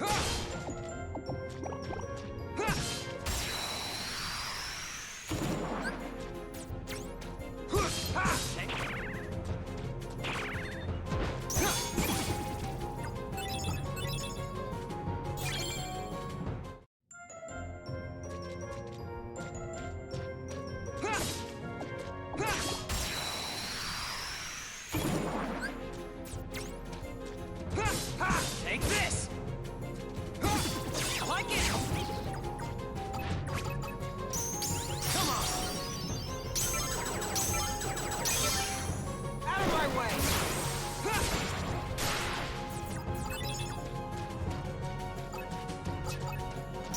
Just me.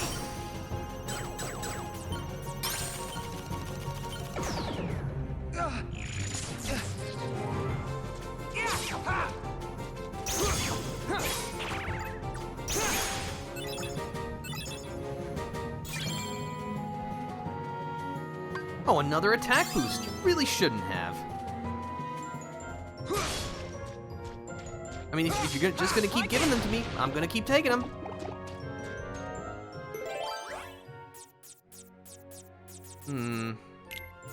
Well, let's do Tranquil Darkness.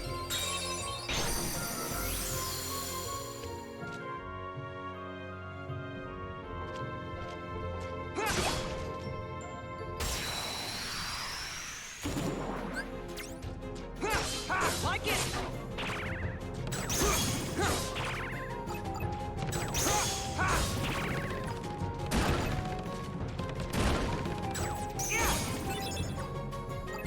Well, that was interesting.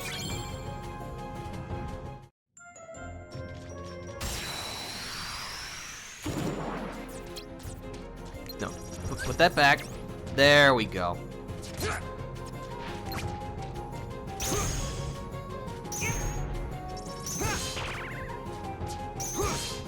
Like it.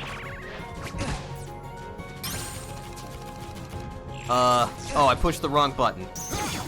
Thank you. Sheesh.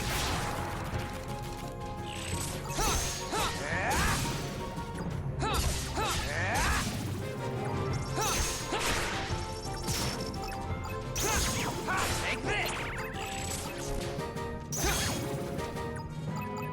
Let's see.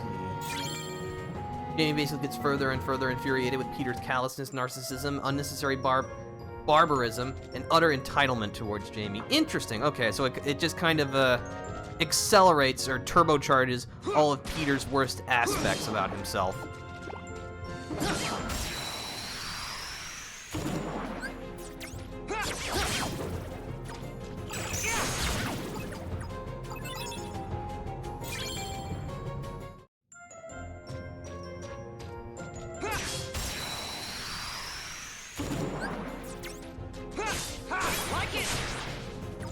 I mean, I can probably imagine that it's not very, subtle, but sometimes you just kind of have to narratively hit your audience over the head with a 2x4 in order to get your point across. Take this. Like it. Your Majesty, come on. Ah, that's better, thank you.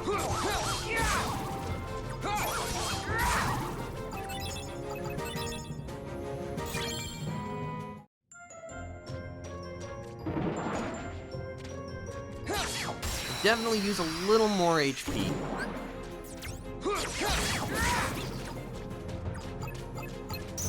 Just me! Out of my way!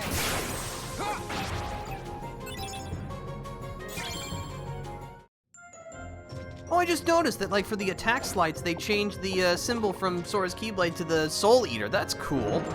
I didn't notice that.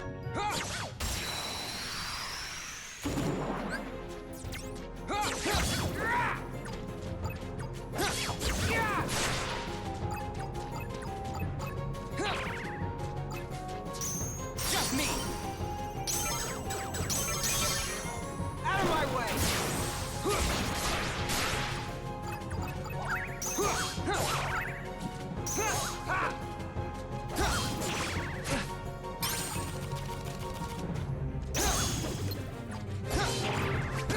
You rotten. Darn it. There we go. Get him out of here.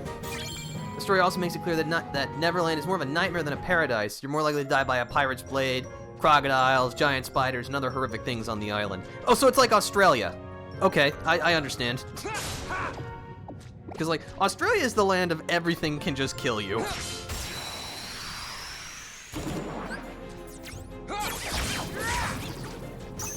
Come on! Get a load of this!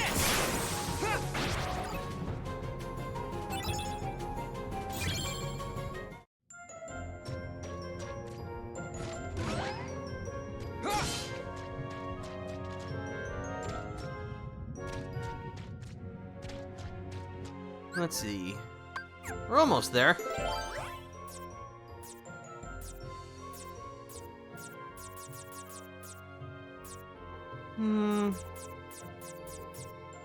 No, I want to save that.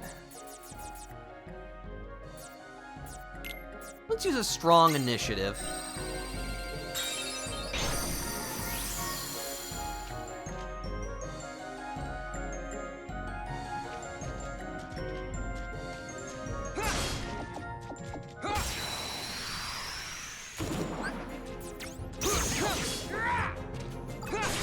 Like it!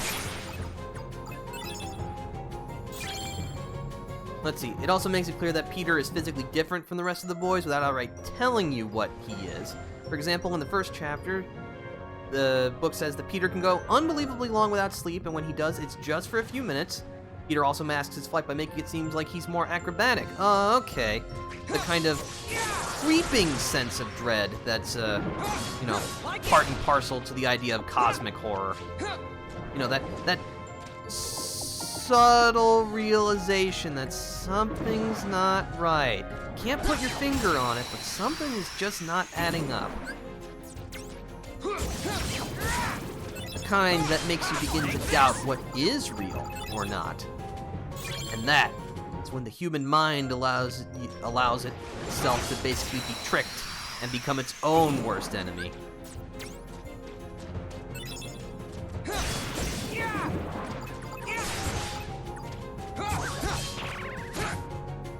Well, Peter definitely ain't a human. What is he? Is he really a mysterious humanoid? Or is the human thing just a facade? Something to, you know, a disguise, basically. That kind of thing. Alright, I'm picking up.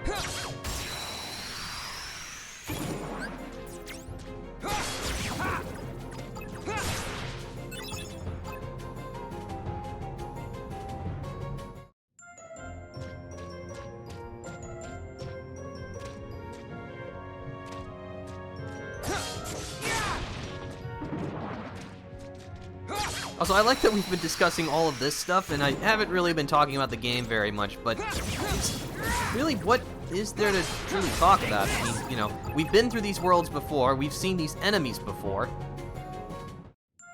It's just, you know, Riku's campaign is just essentially a more concentrated version of Sora's. Like, yes, there's numerous differences, but the overall idea and gameplay is the same.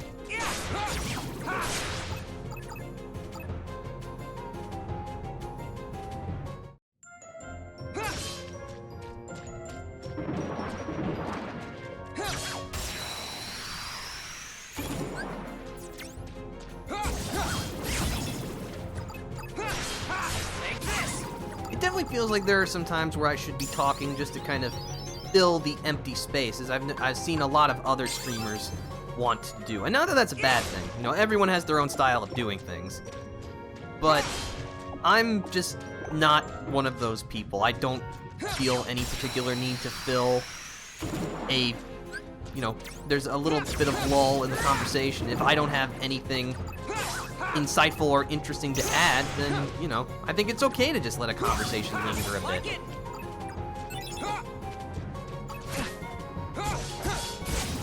It's like, okay, I'm not saying that every single conversation needs to be diving into the human condition and all of that, but, you know. Your Majesty! Talking is hard. I think really that's just the overarching idea, that conversation is really hard.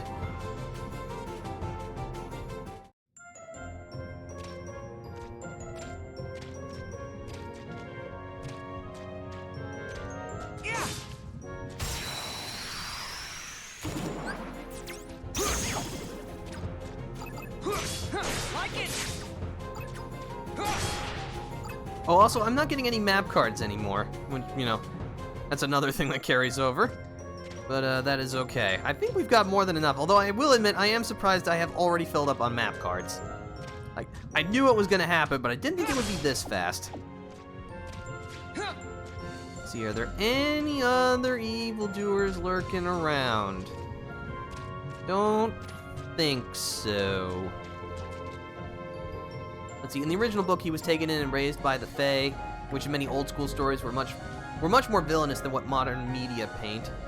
Disney also made Tinkerbell even more villainous than she was in the book. She was still homicidal towards Wendy, but she would never betray Peter to do that. Okay, okay. Interesting.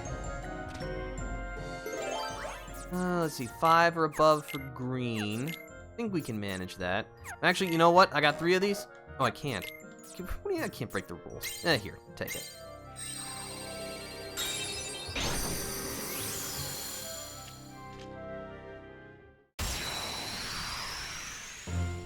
Alright, it's Parasite Cage time.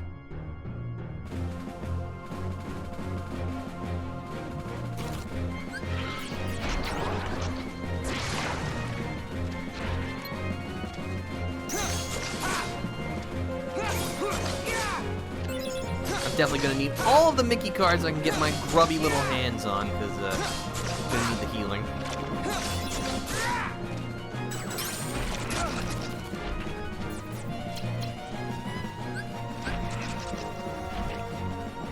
Gonna get a slice ready.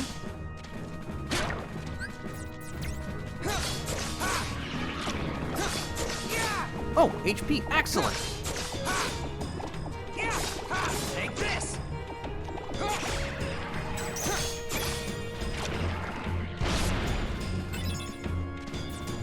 Your Majesty!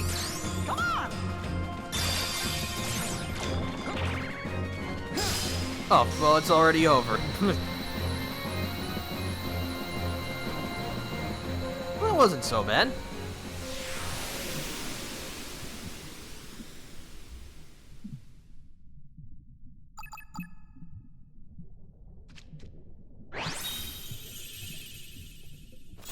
And we got the Parasite Cage card.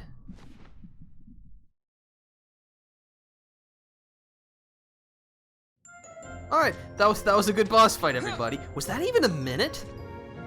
It had to have been. There's no way the fight was that short.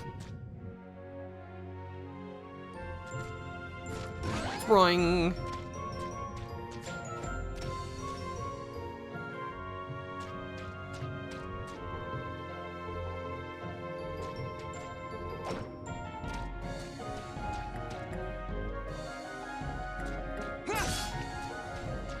Actually, I can just heal at the save point. Let's see. One Disney adaptation that made unnecessary changes was The Jungle Book, because there are family-friendly and faithful adaptations of the original short stories. Yeah, I seem to remember from...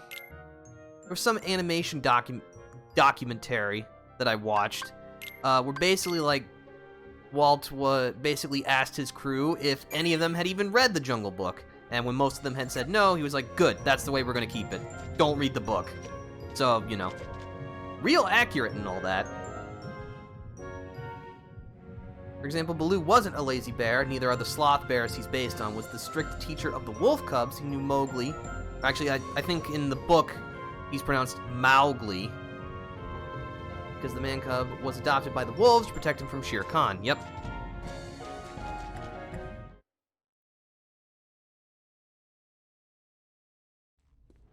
Oh boy, more plot. I take it you're Riku. Are you with Ansem? You are half correct.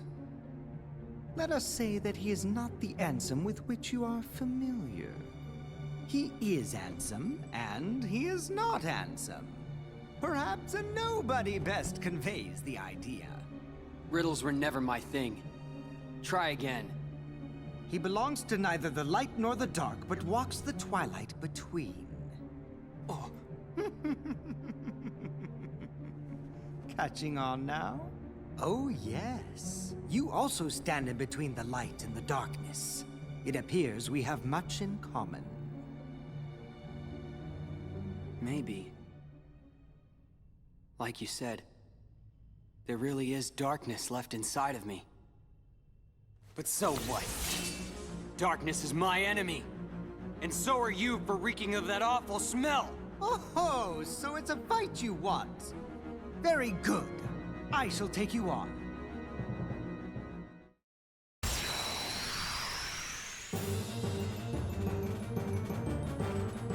Alright, it's our first organization fight against Vexen.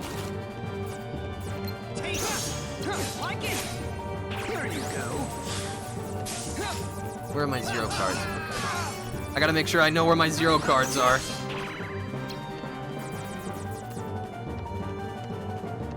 Here you go. I shall freeze you. Darkness! It's go time, baby.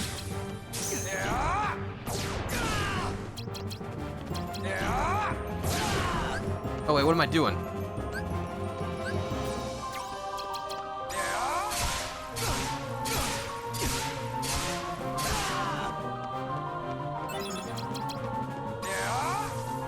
Oh. Here you go. Watch this. Vanish! That was pretty good. You imbecile.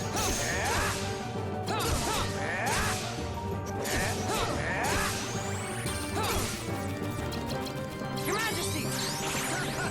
Oh, come on. Here you go. Reload. Uh-oh. Take this! Oh, wait. Yeah! Like it! How do you like this?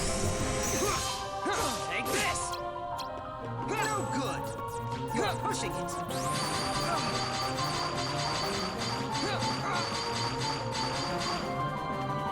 Darkness! Here you go.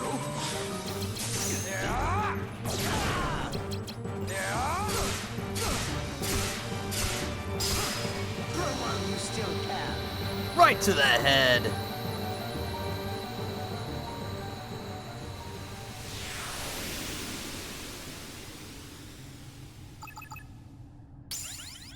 Cool. More darkness, please.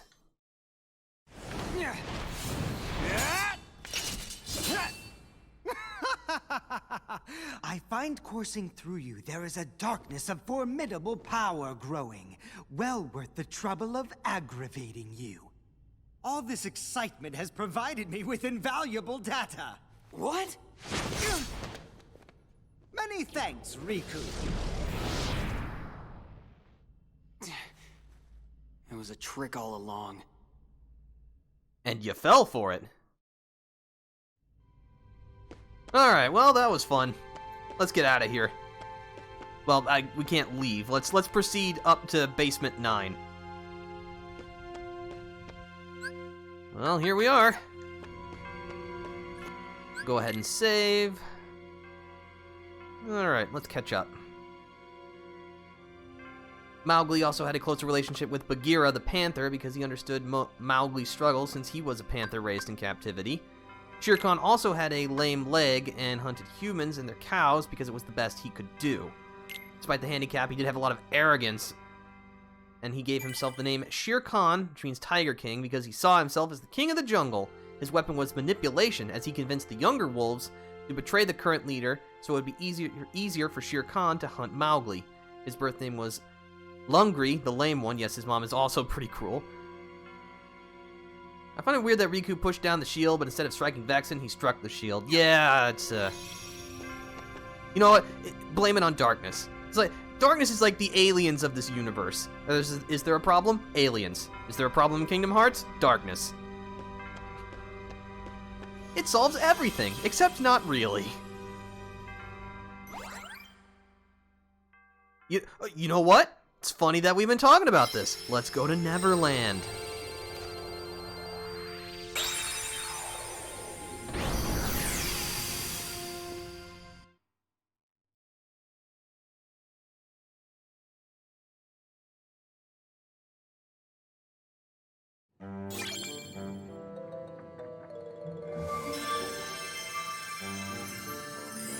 Also, King Louie never existed in the book, but the Banderlog did. Yeah, the whole, like, group of monkeys.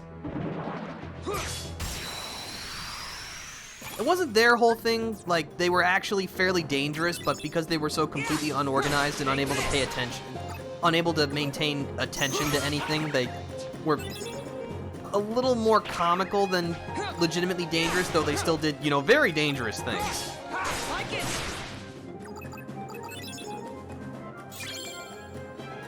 Exactly, okay. Yeah, recently I found myself, oh, we also have the pirate card here, so we can turn all of our cards into zeros if we feel like being jerks.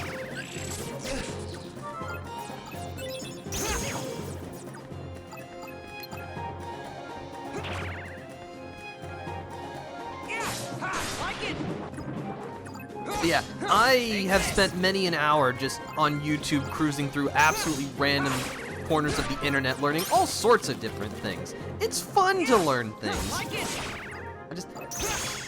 There's so many, lots of things are way more fascinating than you might think if you're willing to give them the time and attention they need. Your Majesty, come on! Like it!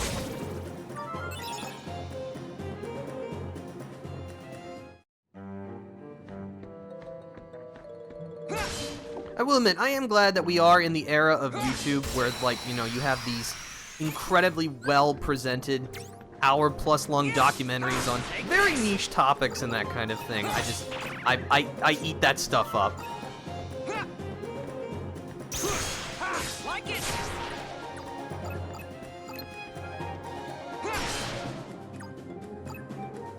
I mean, you can find videos on everything from, like, defunct theme parks to, you know, stuff in the science world. There's a whole bunch of different stuff to learn about if you're willing to seek it out. And I think you should.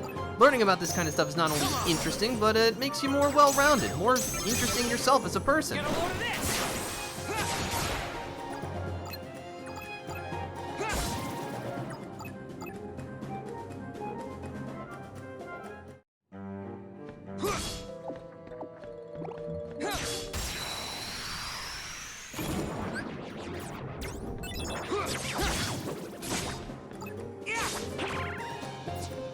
Oh, right. Got zeros in this deck. Okay, so you can clash with zero to beat things. Got it. That's worth knowing.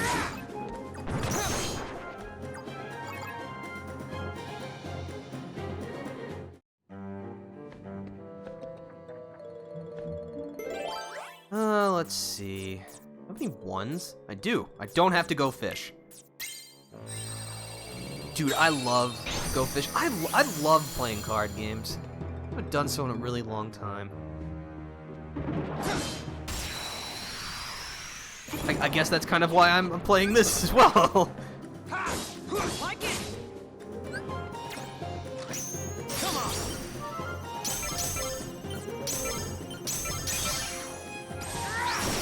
Take this.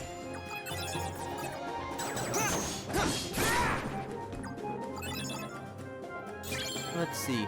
Ka was also not a pathetic villain in the book. He or she, depending on the adaptation, was basically a force of nature that everyone feared. Even the monkeys and Shere Khan wouldn't lord over him. They were second only to the elephants, the founders of the jungle law. Mowgli was also immune to Ka's hypnotism. He was more of an anti-hero than a villain. Okay. Yeah, I remember that. See, I would delete some map cards if I cared. Take this. Come on. Out of my way. Yeah. Like it.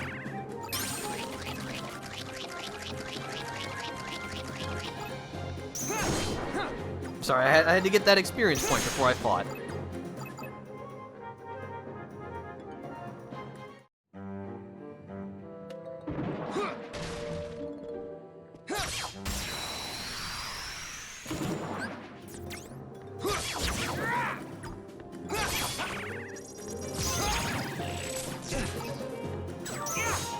Like it.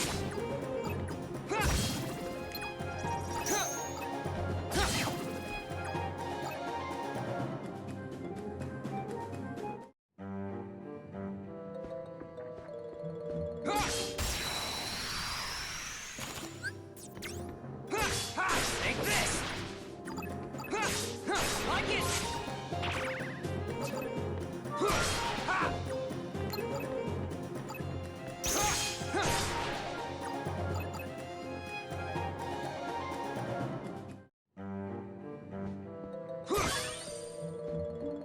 Well, there's a treasure chest with nothing in it, then it's just a box. Why would you do this to me?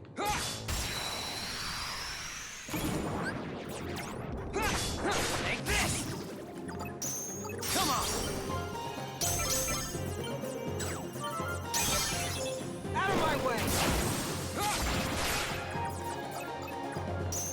Just me.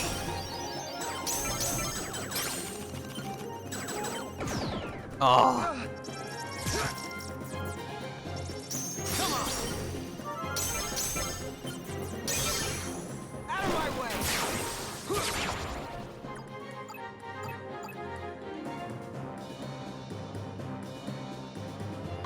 More attack power. Yeah.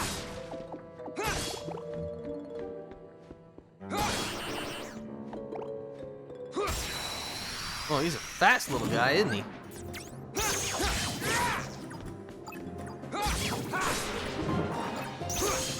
Take this.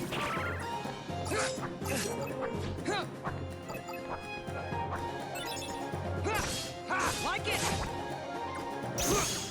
Take this. You have to admit, like, the order that you go through the worlds in Riku's story are definitely a little weird.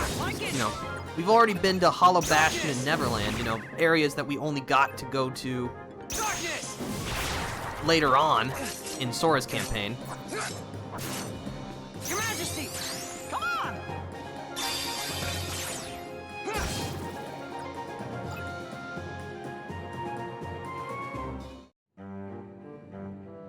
Hercules was also inaccurate, but it's hard to do a family-friendly, faithful version of Greek mythology. Indeed it is, because Greek mythology is anything but family-friendly, but it is endlessly fascinating. It's like, I understand why Disney made the changes that they did to lots of things in their movies, because, like, take, you know, The Hunchback of Notre Dame. If you're attempting to make, like, a genuine adaptation of that, that is decidedly not a children's experience. Like, that is not something that, you know, families would want to see. Does that make it correct? That I don't know. That I feel like is a more personal question. I do think it's a little bit of a stretch to say that, like, one version is better or worse than the other just because they're trying to do different things. And I think both... Of course, the original version of Hunchback of Notre Dame and the Disney version deserve to exist and to be studied and to be critiqued if necessary. There is value in both of them. Your Majesty! Come on! Like it! Take this!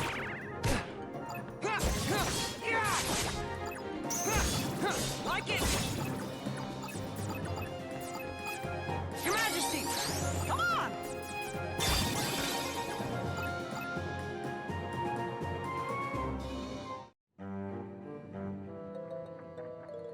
Judge Frollo was more morally ambiguous and less powerful in the book. Phoebus was also the only person in the book with no redeemable qualities. Oh, okay, interesting.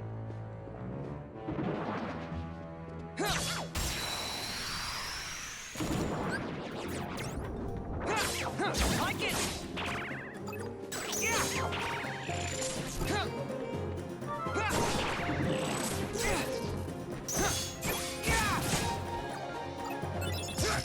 Because, yeah, like, talking about Disney and its adaptations, and its... I can't really think of a... sterilization? I guess, is that correct? But, I mean, to be fair, that is something that Disney, the company, has basically been doing since the very start. Out of my way!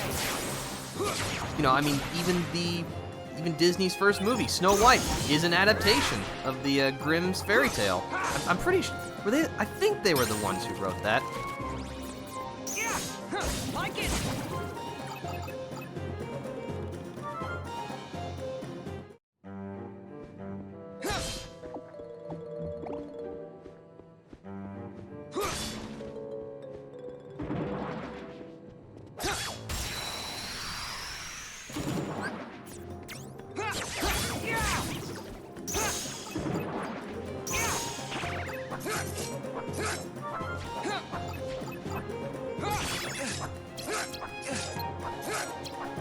You know what? Just make this stop, please. Please stop chain hitting me. It's not very fun.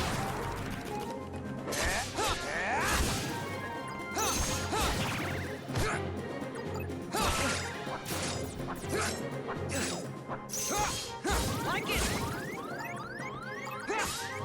Take this! Uh-oh. Hey, Mickey, I'm gonna need some better cards, buddy. You got like 7s and stuff? That'd be great.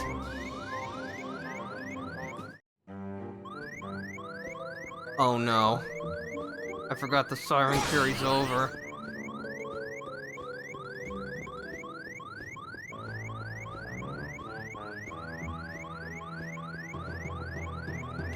I don't think I've hit these. Oh, I have. Nuts. Okay, I need to go this way.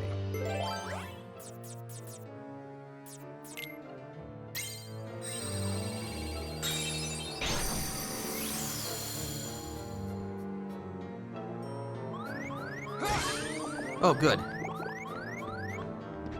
At least it got the siren to stop.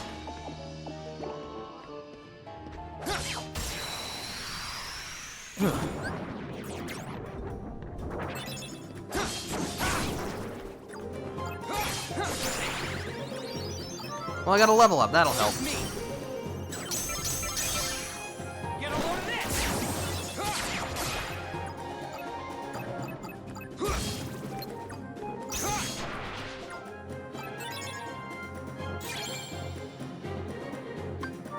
You know what? I could use some more HP.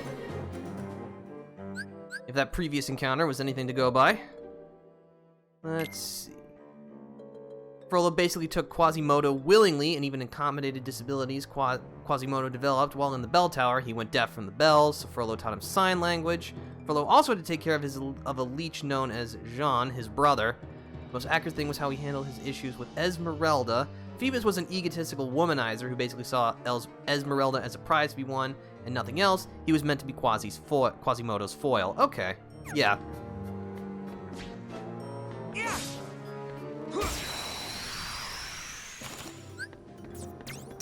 Again, a lot of that needed. Again, if Disney was made, you know, The Hunchback of Notre Dame, of course it would have to be extremely different.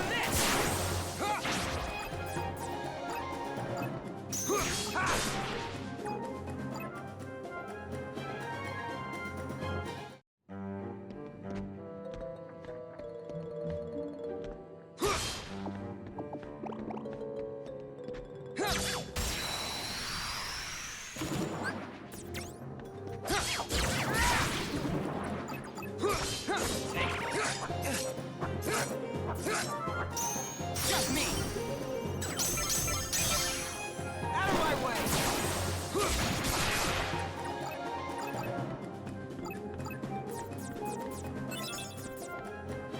Your Majesty! Come on! Yeah! Get myself some of that sweet, sweet HP that I need. Oh, hello. Oh, multiple? Okay. Does that change anything? Like it! Take this! Like it! Take this!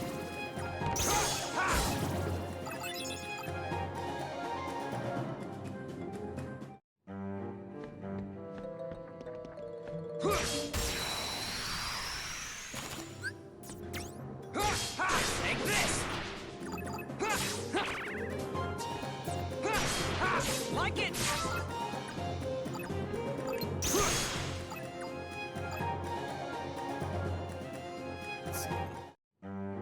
Quasimodo himself was also more bitter due to the environment he was brought up in. He was only kind to Esmeralda and Frollo because they were the only people who treated him with dignity. Let's see, I liked Esmeralda more in the movie since her feelings for Phoebus were for actual qualities he possessed, instead of the fact that he was a pretty boy. I too also like to have positive qualities instead of just being a pretty boy. Which is good, because I am not a pretty boy.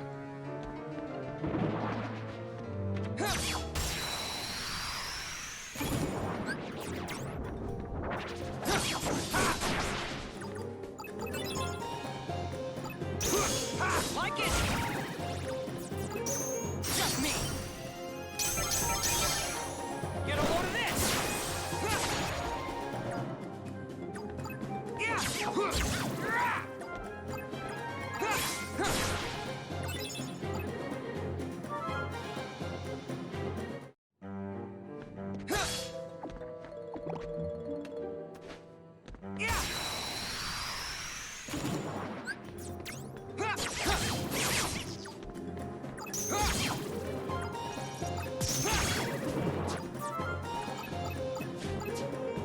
You know what?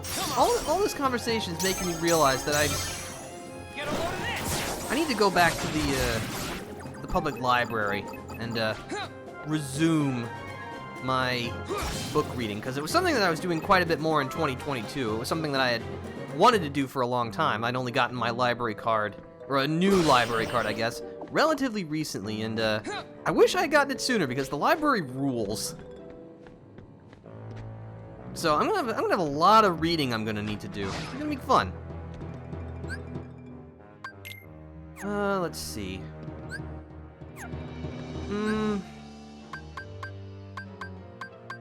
Honestly, I'm not. How close am I to another level? 750 points. I could do that in another room. Let's level up a bit more first.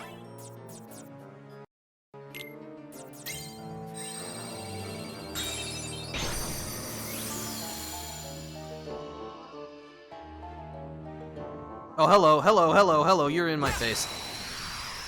Well, that was pretty scary. Just imagine walking into a room and, hello, I am evil Pac-Man.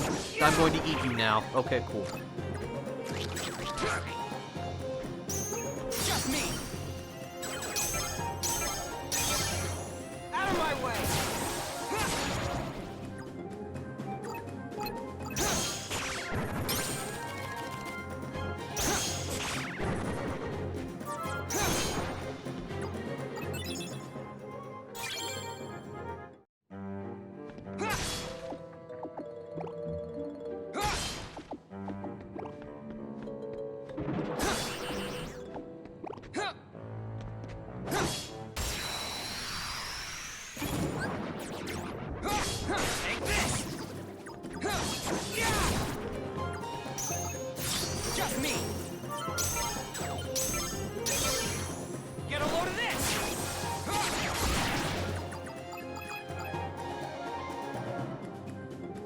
Phoebus was also... Hold on. Darn it, I'm trying to read chat. Why are you getting into a fight with me?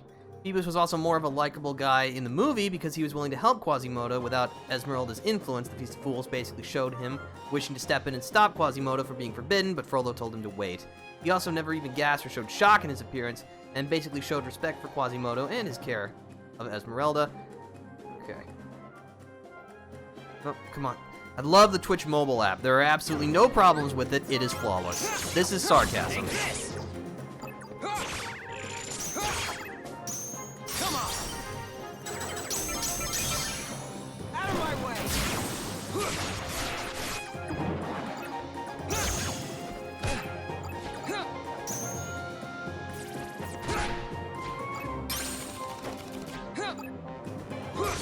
Like it. Just me.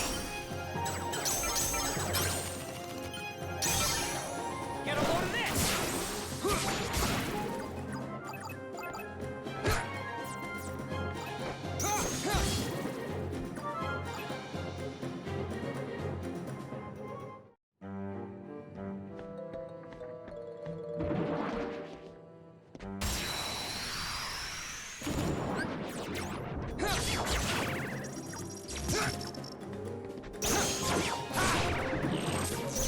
Just me. Out of my way. Adds another level up.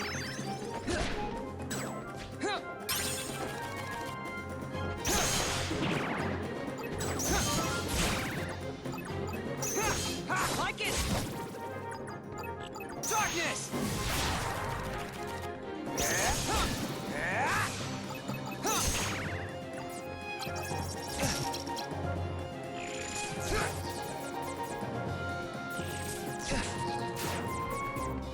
Your Majesty, come on!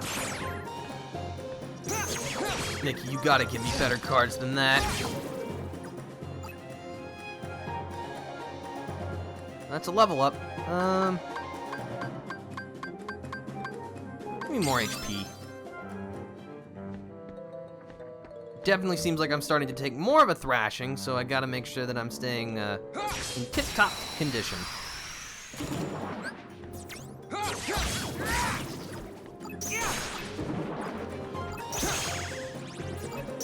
Come on! Get a load of this!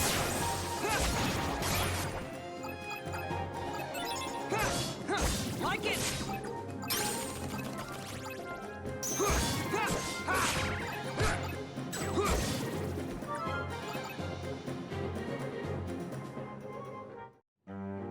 Let's see.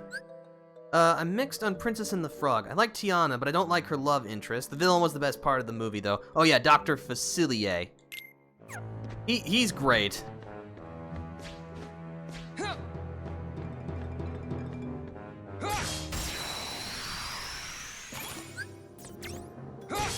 Like it!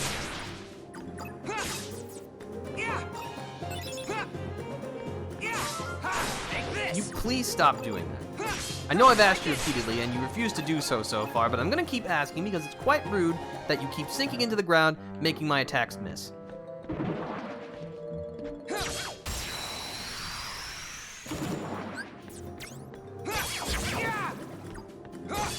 Take it! Like it!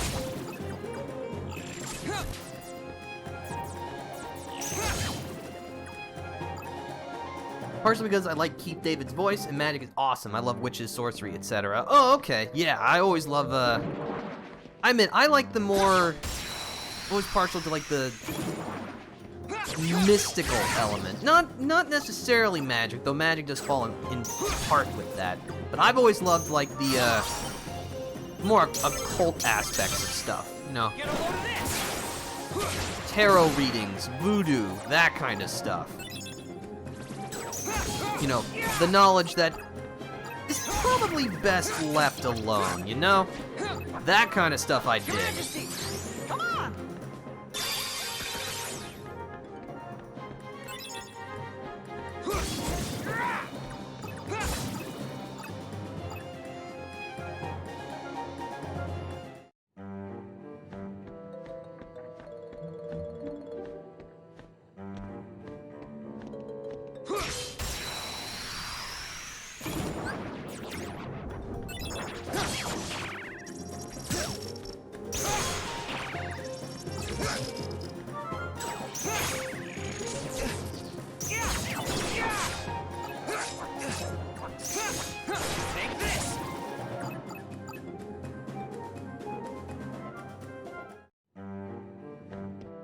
Let's see. This most likely leads the way to the Conqueror's Respite.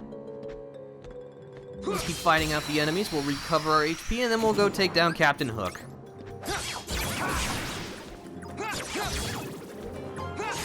Take this! Like it!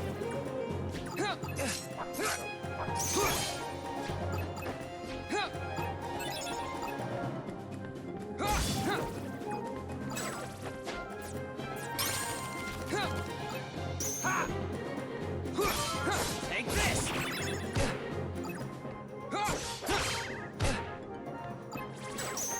Just me!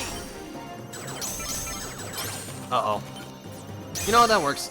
Get a load of this!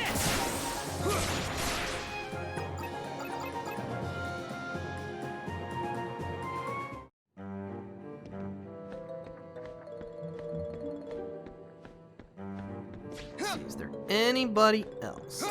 Definitely want that HP.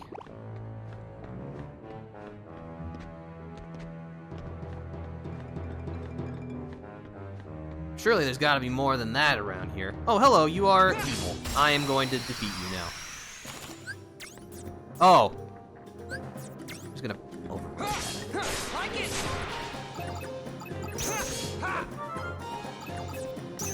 Come on! Get a load of this! I think Sora definitely became less interesting after 2. I can kind of see that, because, like, it seems like more of the world around Sora changes rather than Sora changes himself. It would be incorrect to say that he has 0 character growth. But it just kind of seems like he's more reacting to the things that happen. Just me! Out of my way! I mean, you know, sometimes all you can do is react, but, you know, there's a difference between being reactive and proactive. Your Majesty! Come on! Yeah! At least I got some much needed HP out of that encounter. I'm almost close to leveling up again.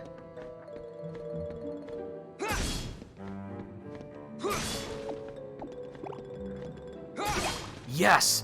I've never been happier to see a barrel spider.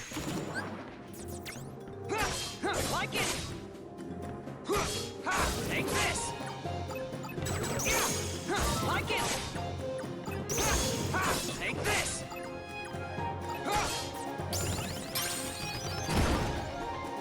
Well, you know what? That's a level up. More attack power, please. Oh, that didn't replenish my... I guess it only happens when I increase my HP. Okay, alright. That's fine.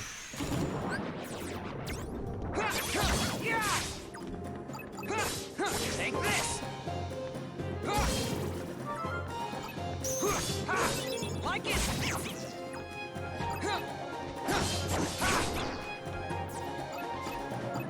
Your Majesty! Come on!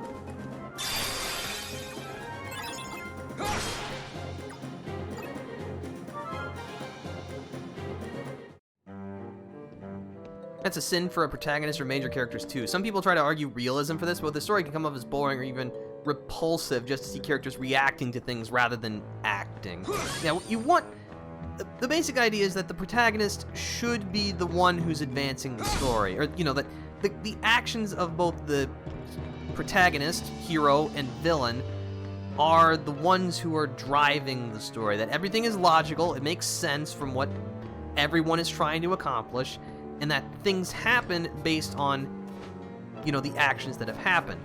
Plans can be changed based on, you know, what the heroes or villains are doing. It gives us this sense of, you know, activity, basically.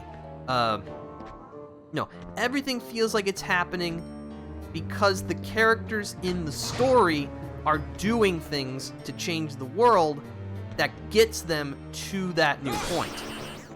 It's not just happening because the writer is just manipulating things.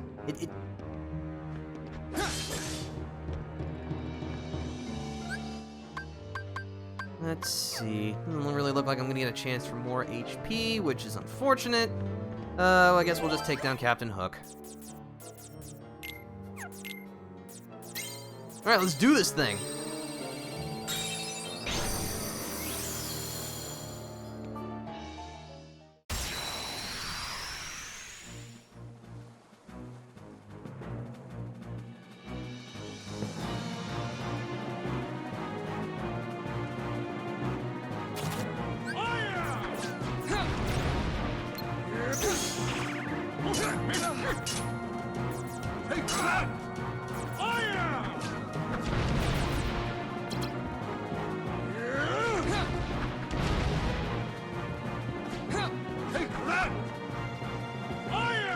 Come on, just use your sleight.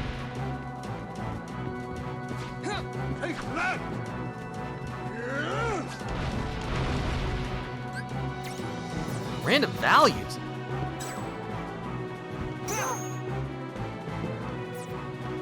Why would you use that card? Yes! Darkness!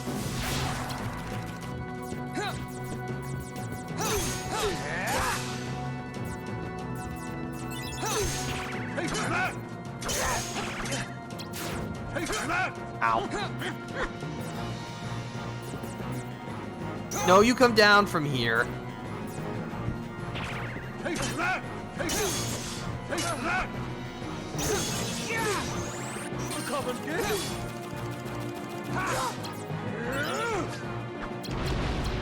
Your Majesty! Come on! Oh, good, a stun. Well, that was easy enough.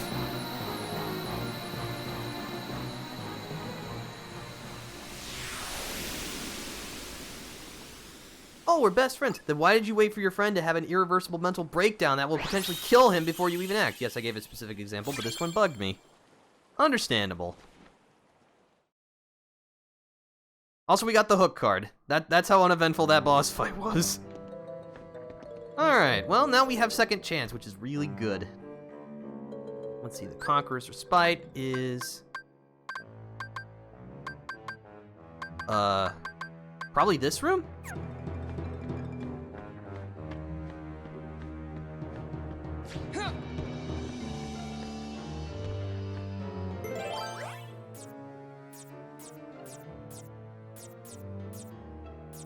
You know, well, that makes my 0 cards 2 cards.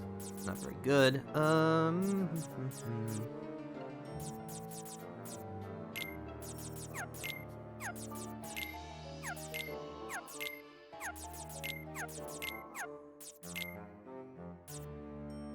Yeah, let's do it.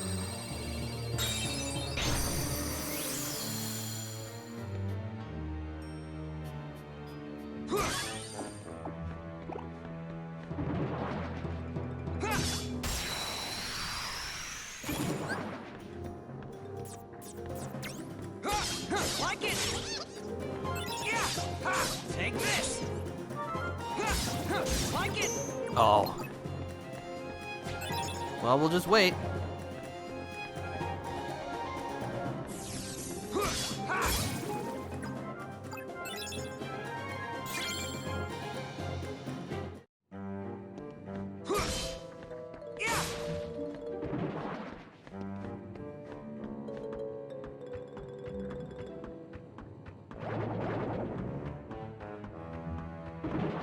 This is a long ladder.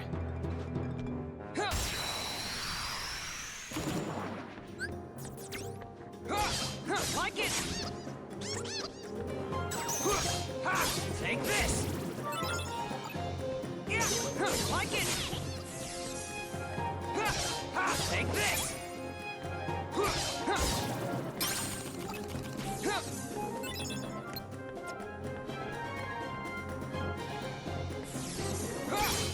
Like it!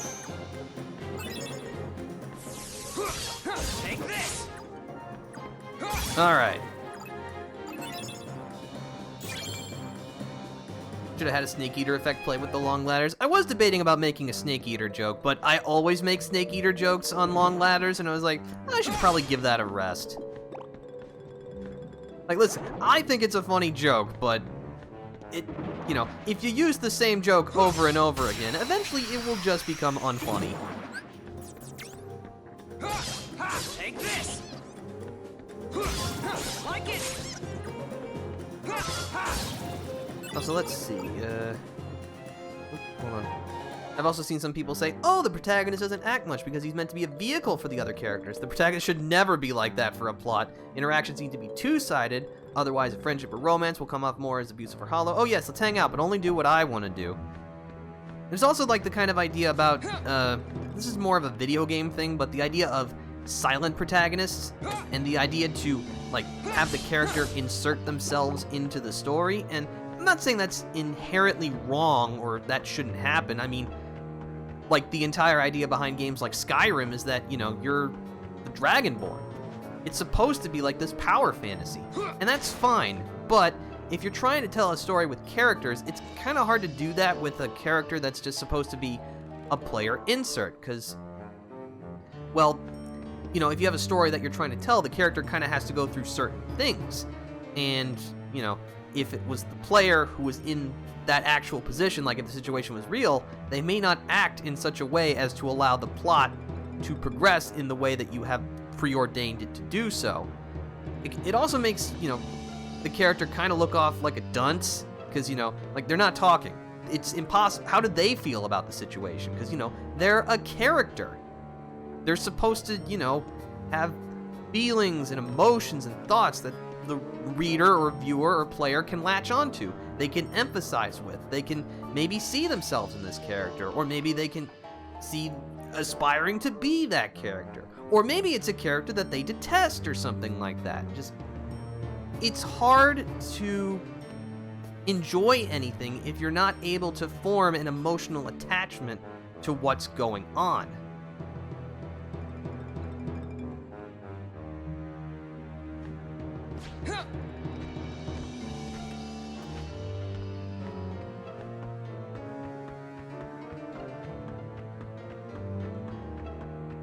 Alright, well here we are at the save point.